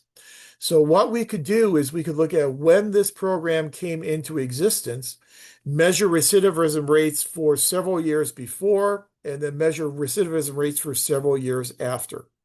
That would be what we call an interrupted time series analysis. And in doing something like that, we're looking at the pattern in recidivism rates before the program was in effect versus after. Hopefully, what you're seeing is that the recidivism rates are going to be lower after implementation of the program. So what you would then do is for each one of those years when the program was not in existence, those would all be scored as 0 because the program wasn't around. In the years that the program was in existence, those years would all be scored with a 1. So that's an example of measuring your independent variable based upon whether or not the program existed. So a lot of different ways in which you can measure that primary independent variable, but that primary independent variable will be some measure of the program itself. The dependent variable will be the intended outcome of that program. But as we know, our goal, just like in social science research, is to isolate the relationship between our primary independent variable and our dependent variable. In order to do that, what we're going to need to do is we're probably going to need to develop control variables. Control variables are other independent variables that could also affect the dependent variable outside of just program participation. So going back to our example of the inmate reading intervention program as our independent variable and recidivism rates as our dependent variable, there could be a lot of other variables that could affect the likelihood of someone to reoffend. One variable could be the type of crime committed. Was it a violent crime or a non-violent crime? Second variable could be, was it a drug-related crime or non-drug related? Because drug-related crimes tend to have higher recidivism rates than non-drug related crimes. Another variable could be, if the person has a verifiable address. People who have verifiable addresses are less likely to reoffend than people who do not have a verifiable address. Do they have verifiable income, a verifiable employment? That could also be a control variable. So we build all these control variables so that we can parcel them out and then truly isolate the relationship between the program and its intended outcome, very much like we would do in social science research. Once we have identified our variables, our dependent, our primary independent, and our control variables, then our next step is to determine the evaluation design that we are going to use. So the evaluation designs that we can use kind of closely mirror what we use in social science research methods. The two basic categories of evaluation designs are experimental designs and quasi-experimental designs. Pre-experimental designs don't really work for us very well in program evaluation. Because if we're really trying to look at the relationship between the program and its outcome, a pre-experimental design is not going to do that. It's going to give us description, but it's not really going to show us any correlation between our variables. So we could use an experimental design or a quasi-experimental design. Remembering back to undergraduate research methods, you probably remember that experimental designs are based upon random assignment. Means that we can randomly assign some cases to participate in the independent variable, randomly assign other cases to not participate in the independent variable. That's what makes it experimental in nature. So the classic example of an experimental design is the classic experimental design, and you see the notation there. And just as a refresher, R stands for random assignment. O stands for observation. This is where when we are collecting our data. And X stands for the independent variable. Your first group there, the ROXO group, in social sciences, that's referred to as your experimental group. These are the cases that will be exposed to the independent variable. Here in program evaluation, we refer to experimental groups as project groups. So instead of being called an experimental group, it now becomes a project group. Your project group will be those subjects who are randomly assigned to participate in the program, and that's your project group. Then the line below that, the ROO line, that is in social sciences your control group, but here in program evaluation, we refer to it as your comparison group. So we are comparing our dependent variable between our project group, those who participate, versus our comparison group, our non-participants. And people are then randomly assigned to one of those two groups.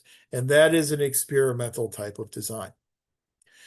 In program evaluation, we oftentimes cannot use random assignment, and so we're precluded from using experimental design. In order to use random assignment, you need to have control over when the independent variable is being applied, as well as who gets the independent variable applied to them. In program evaluation, when we are evaluating public programs, as the evaluator, we usually don't have that type of control. So we cannot control when this public program was created and when it was implemented. It is what it is.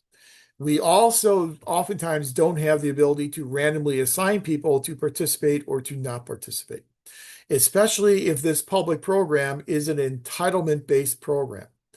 If it's an entitlement-based program, such as a social welfare program, we are unable to tell some people, well, you are legally entitled to these benefits, but we are going to keep you from getting these benefits for the purpose of our program evaluation. We can't do that because it's not legal and it's not ethical and it's not practical. So we cannot randomly assign people to either participate or not participate, and people instead self-select whether or not to participate. We can't use an experimental design, so instead we'll use a quasi-experimental design. And this is the most common type of design used in program evaluation. In a quasi-experimental design, we are not able to say with any confidence that our participants in our project group are the same or similar to the participants in the comparison group. You can do that with random assignment because the random assignment takes care of that. So if you're truly randomly assigning, you're going to be able to say that, yes, those two groups are equivalent on every single characteristic, except one participated in the program and one did not participate in the program. We cannot do that.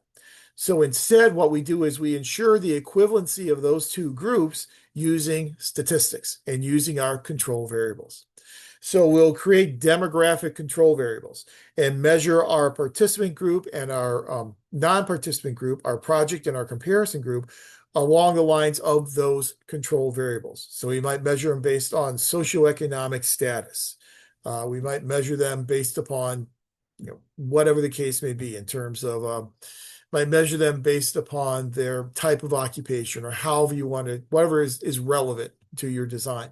So we'll create these control variables, oftentimes demographic control variables, and that is what will then ensure the equivalency between our two groups. So that at the end of the day, we can say any difference in the outcome in the dependent variable is attributable directly to participation in the program.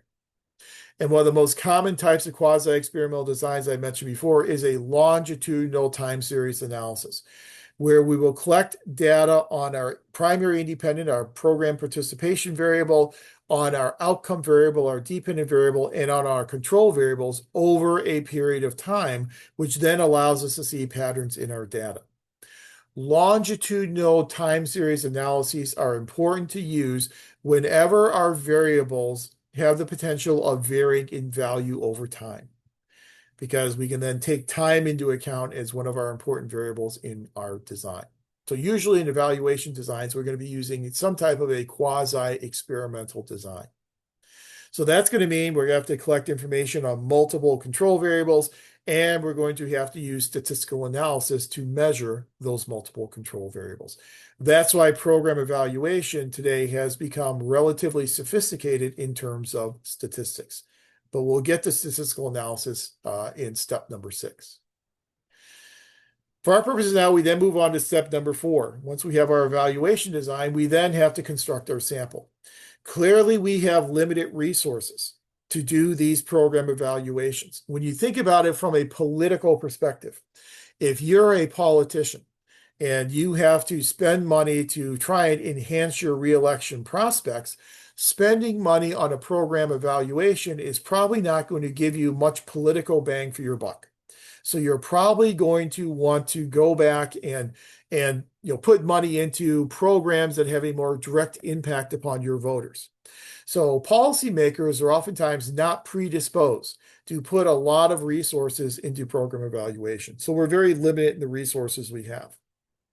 So when we put our sample together, it's a recognition that we cannot collect information from all of our program participants. It's just not possible. So therefore, we create a subset known as a sample of our population, of our program participants. Hopefully, if we do a good job putting our sample together, our sample will be representative of all program participants, which will then allow us to generalize our results. And our goal at the end of the day is to take our results from our evaluation and generalize those results to all program participants. In research, you might remember this as being known as external validity. External validity is our ability to generalize our results to a larger population. Our ability to generalize our results will be directly dependent upon how randomly we're able to select our sample. So the two basic sampling designs we can choose from are probability sampling designs versus non-probability. Probability sampling designs use random sampling, so every person in the population has an equal non-zero chance of being selected to be part of the sample. That is what we consider to be random sampling. Every person, every case has an equal non-zero chance of being selected. The most representative type of probability design is a simple random sampling design. So in a simple random sampling design, we will have a list of all of our program participants. In social science jargon, that's called a sampling frame. So a sampling frame is a list of everybody in our population, everybody who is participating in the program. So we will then take our sampling frame, we take all the names of our cases, and we will then number them. Each case will then get a unique number. We will then use a random number generator to then tell us which number cases to select for our sample. So the generator tells us case number 50, and case number 50 is then selected for the sample. Will tell us case number 147. Case number 147 then becomes part of our sample. Back in the old days, we used to have to use a random number table in the back of a statistics book. Now you just Google it and you can get random number generators online free of charge. And so it's a brave new world, I guess. But however you do it, you do a random number generator in order to determine who is in your sample. That simple random sampling is the most representative, the most random way to put together a sample. However, we recognize that we oftentimes don't have a list of all the people in our population. If we don't have a list of everyone in our population, then we're going to have to use another type of probability design, such as the third one on the screen there, systematic sample. So take the example of there is a local public health clinic, and we want to measure patient satisfaction with the programs they're receiving from this local health clinic. We don't have a list of everyone who's using the clinic because these services are being provided on an anonymous basis. So there's no sampling frame. So instead, what we do is, as an evaluator, we position ourselves physically outside of the local health clinic, and then we interview every 10th or 15th or 20th person who comes out of that clinic, and then each selected person then becomes part of our sample. Which person you select, the 10th or the 15th or the 20th, that's what's known as a skip interval. So a skip interval of 10 would mean you select every 10th person. Skip interval of 20 means you select every 20th person. There is still a random element to it, but it is not purely random. Because if you're selecting every 10th case that comes out of the local health clinic, that means by definition that person 9 and person 11 will have a 0% chance of being selected. And remember, random selection means everyone has an equal non-zero chance of being selected. So it's not purely random, but it has a random component to it.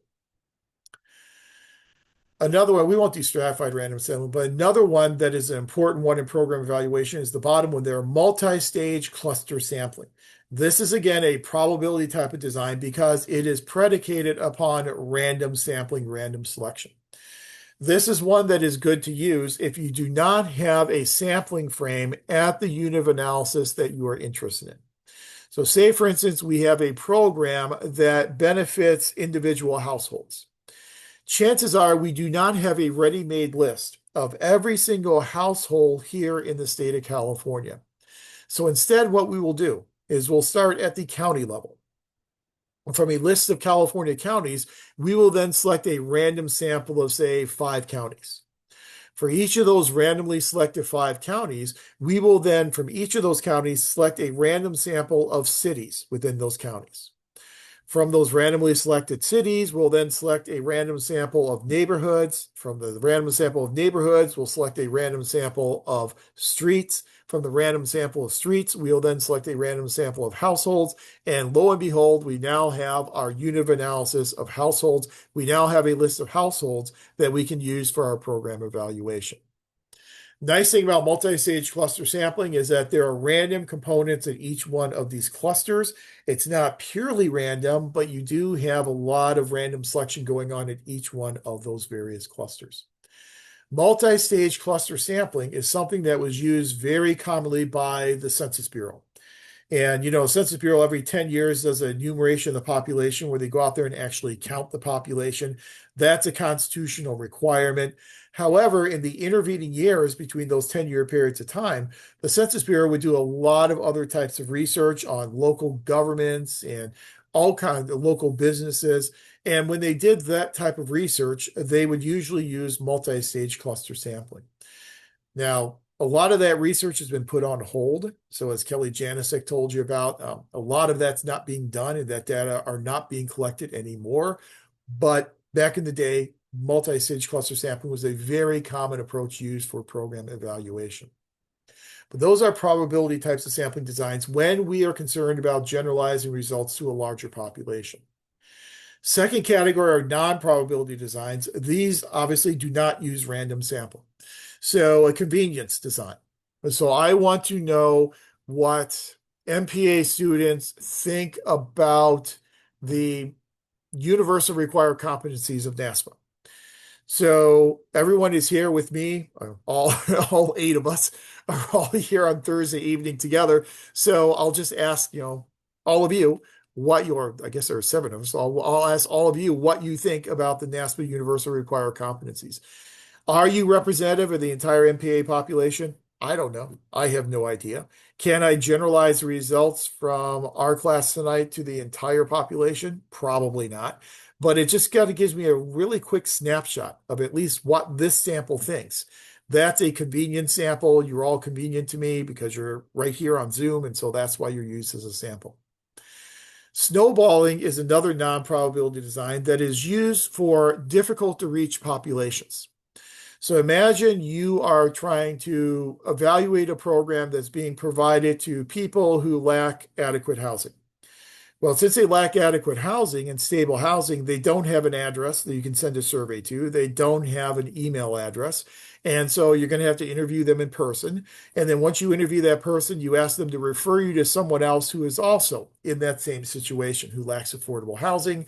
And then you interview that person who will refer you to someone else, and so on and so on. That referral type of building a sample is called snowballing, obviously, because it gets bigger and bigger like a snowball rolling down a hill.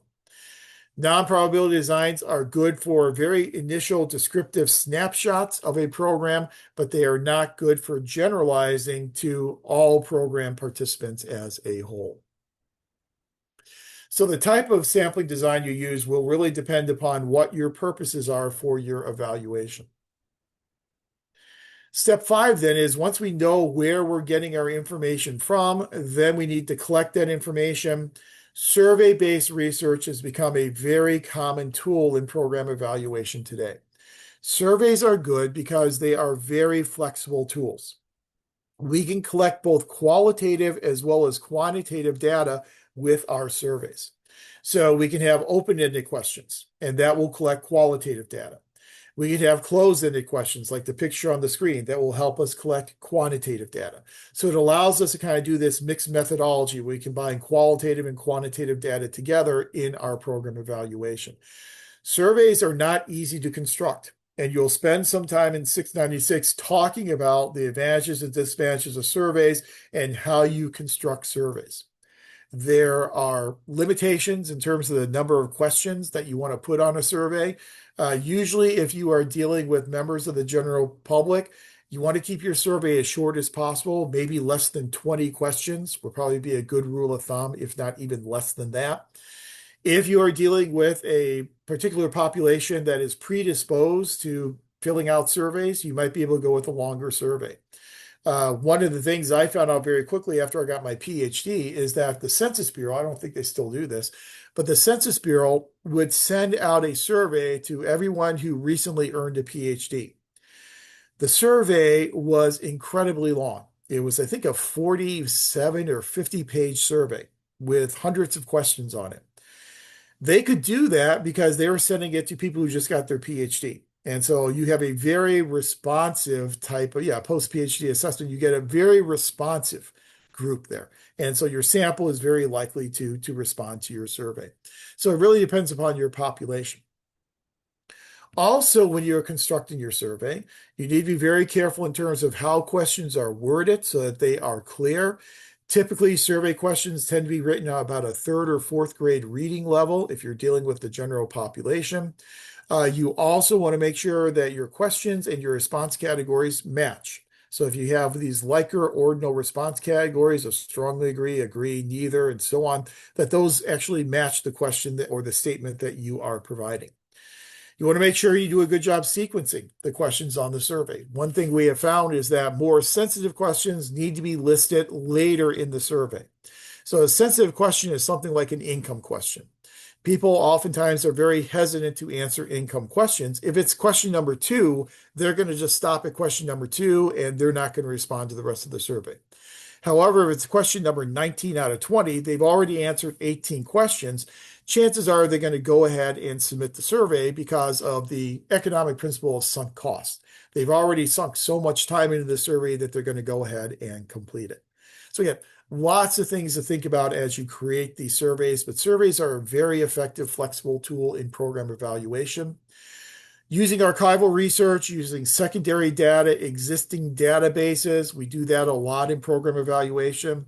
Now, as Kelly told us, a lot of these databases are quickly disappearing from the internet. And so it's very good that Kelly and her colleagues are working very hard to archive all those databases because they are very useful for our program evaluations. If we are collecting qualitative information such as people's lived experiences with the program, that's where we're going to get into our more qualitative types of collection mechanisms such as interviews, focus groups, and the like. But survey research really tends to dominate most of the data collection methods in program evaluation. Then once we have collected our data, we need to clean our data. And if you've ever dealt with large databases, you know that the data cleaning process can be a very difficult and a very time-consuming process. I remember doing it in grad school with large databases in the computer lab using batch file SPSS. And if you don't know what batch file SPSS is, good, because you don't want to know what it is. But essentially with batch file SPSS, whenever you would put your data into the SPSS program, it wouldn't tell you what your errors were until you had already put in the entire data set. And then you would just get data error codes at the end that would just say error code, blah, blah, blah. It wouldn't tell you what line of data the error was in. It would just give you a line of error codes. It was very nightmarish. You would then have to go back through every line of data and figure out what error occurred and where it occurred. It was a horrible, horrible situation. Now, SPSS is much easier. It's all menu driven. It's point and click. Makes it very, very easy to use a program like SPSS today. But you got to clean your data, make sure your data are accurate, make sure you don't have measurement errors in your data, and then you apply your statistical analysis. As we said, program evaluation today has become much more sophisticated from a statistical perspective. The type of statistical analysis that you use will depend upon the purpose of your evaluation. Sometimes we'll do an evaluation for descriptive purposes. We just kind of want to know a demographic profile of the participants who are using the program.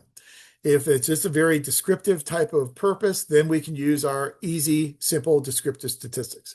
All your good friends from probably junior high school, the mean, the mode, the median, the standard deviation, all those simple descriptive statistics could fit the bill. But usually in our evaluations, we're going beyond just descriptive statistics. That'll be part of it, but we'll go beyond that with more associational and causal statistics. Associational statistics look at correlations, relationships between our variables. This is where we're going to use measures of association like gamma, Kendall's tau B, Kendall's tau C, Sommer's DYX, all those fun and exciting measures of association to kind of measure the direction for some of them. Some don't measure direction, but the direction and the strength of the relationship between participation in the program and whatever variable we're correlating it with. What we're typically doing, though, is we're doing program impact types of evaluations. And by definition, if we're looking at the impact of a program, we are doing causal-based evaluation. Causal-based evaluation will get us into the realm of multiple regression analysis, binary logistic regression analysis, sometimes econometrics, if there are some stochastic processes in our variables, probit, logit, all those types of causal statistics will allow us to isolate true relationships and then also to explain why our outcomes are occurring. So why are these changes occurring in our dependent variable based upon all these different independent variables? And so we use it for the purpose of explanation. And that's usually what we are doing in most of our program evaluations. And that's why program evaluations have become much more sophisticated from a statistical approach. That being said, when you get into 696, I think you're probably not going to talk about any application of A statistics beyond just kind of OLS, ordinary least squares regression, and maybe binary logistic regression. That's kind of as far as you'll go in terms of talking about application of those types of statistical techniques. But we apply our statistical techniques, and then we use those techniques to then derive conclusions. Yeah, it is. And that's a great point, Emma. Statistics, I always say this in the past when I taught statistics, I always said this, is to think about statistics as another way of communicating. And you're right, sometimes it does kind of feel like a foreign language. It's just another way of communicating. Instead of communicating with words, we are communicating with numbers. And that's a great point. And sometimes when I was teaching statistics in person, when we would get to, when I was teaching research methods back in the day, we get to the statistics part of the semester. We started talking statistics, and I would see people just kind of sit back in their chair and they would put they're using pen and paper then, put their pen down on their paper and just kind of, lean back in their chair and kind of give up, fold their arms. I think there is a lot of aversion to statistics, but when we think about statistics as just being another way of communicating, I think that could be really, really helpful. Yeah, and we know we have a lot of people coming from different types of backgrounds, and a lot of these statistics. If you come from a film bachelor's, you're probably not going to have covered a lot of those statistics. But most of those statistics get covered in either an undergraduate stats course or they will be covered in PPA 517. And 517 will take you through very simple descriptive statistics, mean, mode, and median, all the way up to multiple regression and explanatory and causal types of statistics. So if you're not familiar with them, before you get in 696, if you take 517, you'll be more than familiar with them by the time you get to 696. I think actually the vast majority of our students do end up taking 517, either because they haven't had undergraduate stats or because they've had it so long ago that, as Emma said, it's kind of, distant history, although 2014 to me is not that long ago, but I'm old. So, but that's, it's from kind of distant history. And so sometimes you need that refresher, and 517 does a good job of giving you that refresher. And as we talked about in our first class session, 517 can also serve the dual purpose of counting as one of your 5 electives. And so it doesn't require you to take any more courses. You'll still be at your 39 unit requirement. So we analyze our data, we arrive at our conclusions in terms of the effectiveness of our programs. And that essentially is this process we go through in program evaluation. When you take 696, you will be walked through that entire process of evaluation for the purpose in your post-instructional assignment of putting together your evaluation design. Then when you get to 697, you will have a research methods case study that will ask you to do the exact same thing. So the case study for research methods in 697 will give you a case, a different case than you had in 696, but will ask you to do the exact same thing in creating a research design or evaluation design as you did in 696 for your post-instructional. So the really nice thing about the 696 research methods case study is that it's a redo basically of what you did back in 696. It is really meant to be an assessment device to make sure that you have acquired the skills that you need in order to put together an evaluation design. You will not have to actually go out there and evaluate a program in either 696 or 697. So you're not going to be required to go out there and collect data, do anything like that. You are only putting together a design for if you were going to conduct this evaluation, this is how I would conduct it. Here are my variables. Here's my evaluation question. Here's my evaluation design. Here's my sampling design. Here's my data collection method. Here's my statistical analysis method. All those types of things that we just talked about tonight, that's what you'll be doing in both 696 as well as research methods case in 697.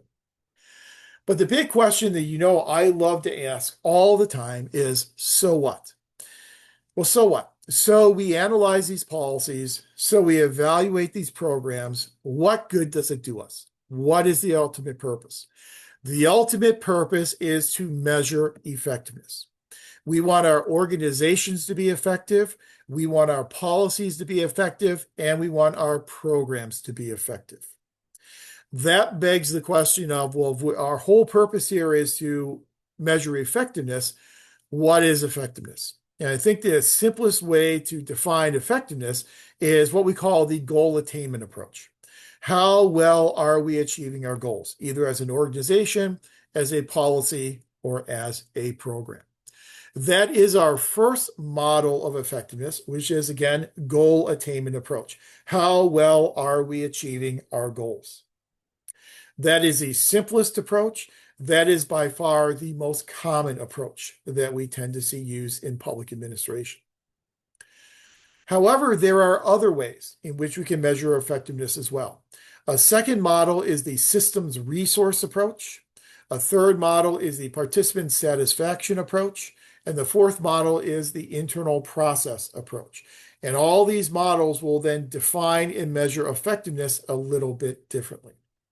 So let's go through each one of those in turn. The first one is this goal attainment approach. Again, the simplest and by far the most common approach to measuring effectiveness in the public sector. How well are we achieving our goals? Problems, though, with the goal attainment approach. Sometimes it is a little bit too simple. It views the world as being very rational and very orderly in nature. Sometimes organizations and policies and programs do not have clear, identifiable goals. And if you cannot identify your goals in a clear manner, it's going to be difficult for you to assess how well you are achieving those goals. Secondly, the goal attainment approach to measuring effectiveness sometimes doesn't differentiate between different types of goals. So look at it from the perspective of a public organization. When organizations establish goals, they tend to establish two main types of goals. They establish what they call official goals. Those are their long-term goals that they're trying to achieve. And then secondly, they'll establish what are called operative goals. An operative goal is a much shorter term goal that can be achieved in a much shorter time span that will hopefully contribute to the ultimate achievement of that official goal. The goal attainment approach doesn't always distinguish between achieving an official goal versus achieving an operative goal. And sometimes we'll achieve these very short-term operative goals and we'll say that makes us effective. Well, it doesn't really make us effective if we haven't achieved our ultimate long-term official goal yet. And so I think this kind of confusion between official and operative goals can sometimes limit the applicability of the goal attainment approach. But the major limitation to goal attainment is when we do not have clearly identified and clearly agreed upon goals.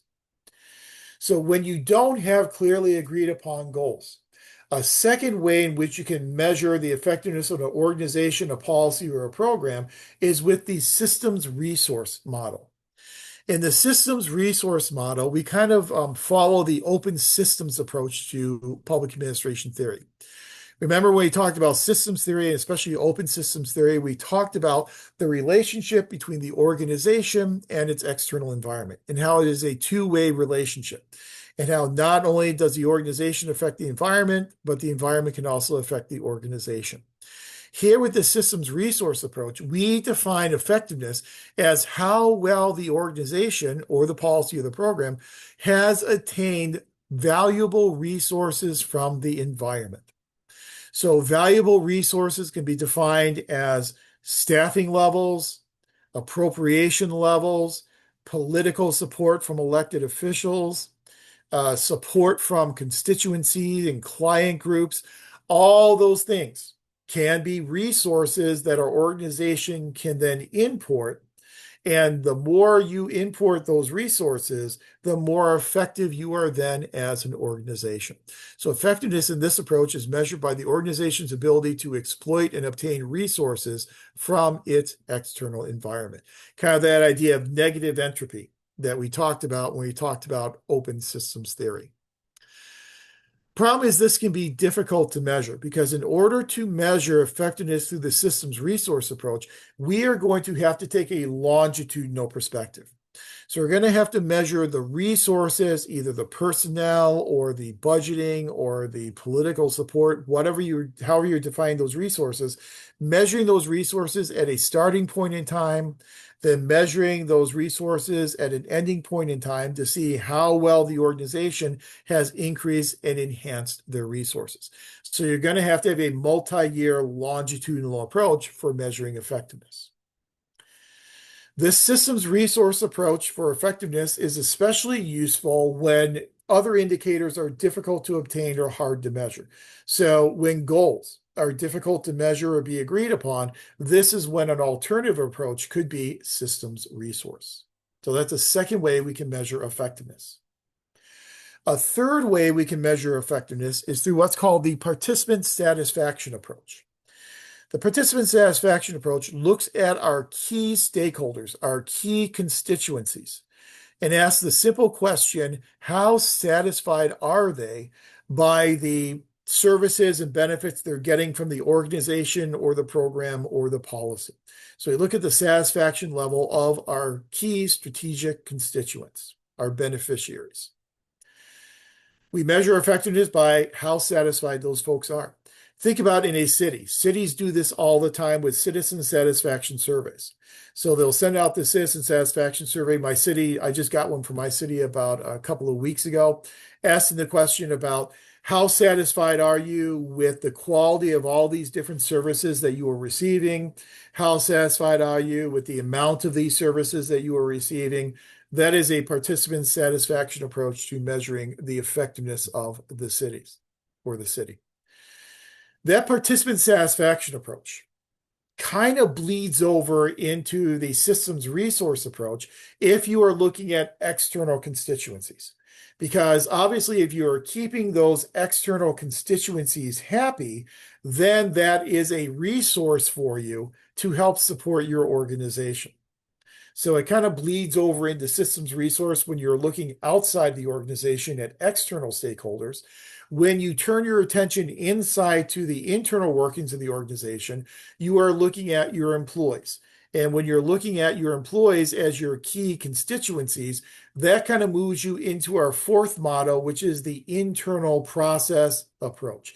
This is where you're kind of doing more of a human relations type of orientation.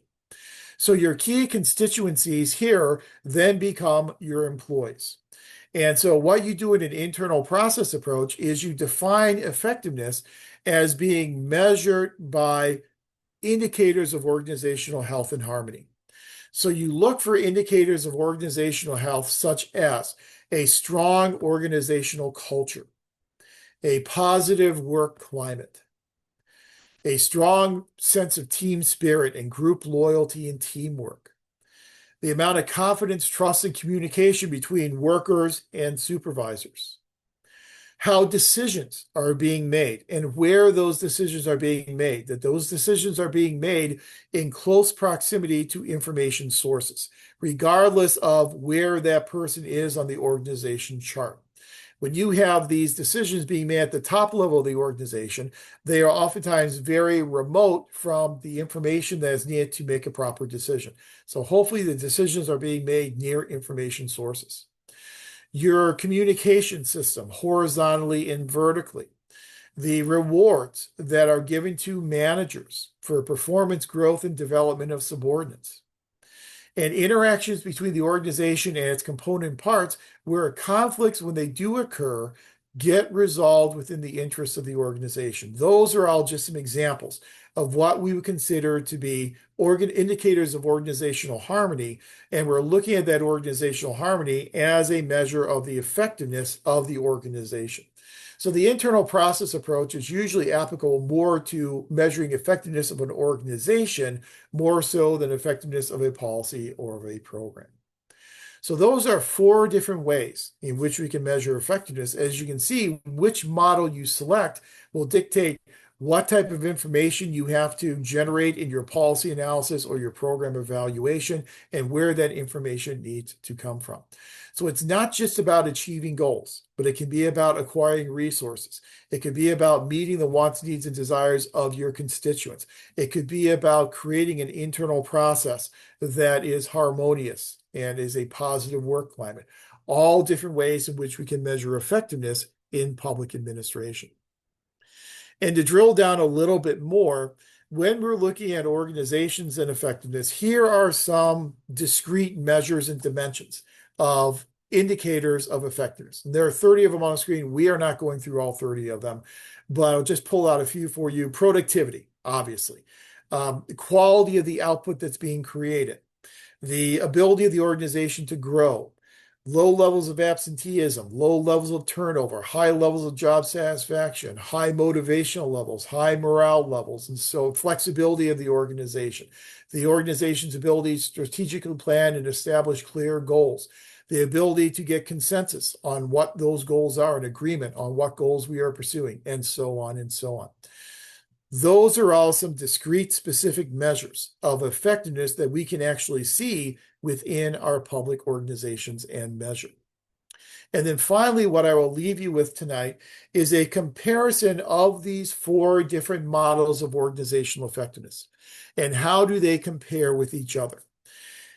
This matrix that you see on the screen, and I'll walk you through it, comes from Quinn and Rohrbach. And whenever I teach the organization theory course, I always use this matrix as kind of our touch point throughout the entire course. As we go through all of our organization theories, I always come back to this Quinn and Rohrbach matrix of effectiveness.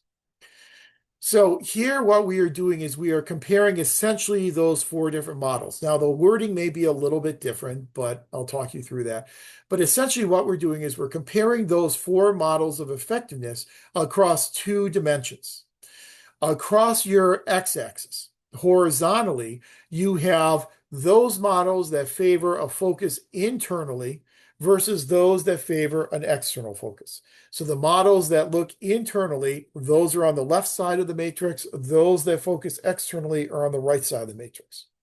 Then on your y-axis, you have this continuum from flexibility to control. So those models at the top of the matrix, those favor flexibility. Those at the bottom of the matrix, they will favor control. So let's start in the bottom right. Bottom right, that rational goal model, this is essentially the goal attainment model of effectiveness. In the goal attainment model of effectiveness, we use a strong strategic planning process and a strong process of goal setting in order to enhance our productivity in terms of achieving our goals. It's on the bottom right because it's at the bottom of the chart because it's very much oriented around control because these are goals that are established that we are supposed to adhere to and achieve, and is located on the right of the matrix on the external side because oftentimes in public administration, our goals are established for us. Think about the policies and the programs that we are implementing. When those policies and programs come out of the legislature in enabling legislation, they will have goals and objectives already established. Even in our organizations, a lot of our goals are being dictated from our external environment. So that's why it's on the right side of the screen on the external side. So that's your goal attainment type of model. Top right where it says open systems, this is systems resource model. So systems resource model, your ultimate measure of effectiveness is growth and resource acquisition. How well has the organization obtained and exploited resources from its external environment? The means that it uses to achieve that, how it does it through flexibility and readiness. Clearly, it's on the right side because it has very much of an external focus. And it's at the top of the screen because you need to be as flexible as possible so that you can respond to your environment to collect and absorb those resources. You'll see on the top left, you have this called human relations model. Now, this is kind of the participant satisfaction model, but the participant satisfaction model internal to the organization. So this is where you're kind of looking at your own employees within your organization. So here we're kind of defining our constituencies as our employees in the organization. That's why this Quinn Rohrbach calls it human relations. It really is participant satisfaction. Because what we are looking at is we are looking at satisfying our employees through helping them develop as human resources. So our means to get to that satisfaction, that human resource development, is through doing things to enhance cohesion, enhance morale, so that you can help people develop, so that you can satisfy your employees. Obviously, that requires flexibility, and it's on the left side because we are looking internally to the organization at our employees. Now, the participant satisfaction model, if we are looking outside the organization, that's when it would bleed over more to the open systems resource side of the equation. So I think participant satisfaction can really bleed over between internal as well as external, depending upon how you've identified your constituencies. And then the fourth model of effectiveness is the internal process model on the bottom left. Very much oriented around control, very much internal to the organization or the program or policy itself. The ultimate goal is going to be homeostasis, achieving that stability, achieving that internal harmony within an organization. And that is then achieved through the means of managing information effectively, managing communication effectively as well. So all these four different models of effectiveness are all different ways of measuring the quality of the job that we are doing as an organization. Are we measuring quality through achievement of our goals? Are we measuring quality through our ability to acquire resources? Are we measuring it through how well we can keep our constituencies happy? Are we measuring it by our internal processes and how well functioning our processes are within an organization? So the takeaway from this is just effectiveness is just not all about achieving goals. And there are different approaches to measuring effectiveness that could be used in different situations. Important to note as well that these four different models of effectiveness are not mutually exclusive. And we can measure all four models of effectiveness in one given organization or policy or program. My city uses a participant satisfaction model with their citizen satisfaction surveys, but then they also do a lot of work in terms of a policy and procedure type of reviews, looking at the procedures going on within the organization, looking at the relationship between the different departments within the organization. City has a strategic plan that has goals that they're trying to achieve. So again, they go out there and try and get resources from the federal and the state government. So I would argue that in my city, all four of these models of effectiveness are used at any one given time. But I just think these models of effectiveness are important because they really get at this question of so what? So why are we learning how to lead and manage organizations to make them effective? Why are we learning how to analyze and formulate, implement, and evaluate policies to make them effective? Why are we evaluating programs? To see how effective they are. And so it all kind of boils down to trying to make our organization's policies and programs more effective. I think that really is what this entire MPA program is all about.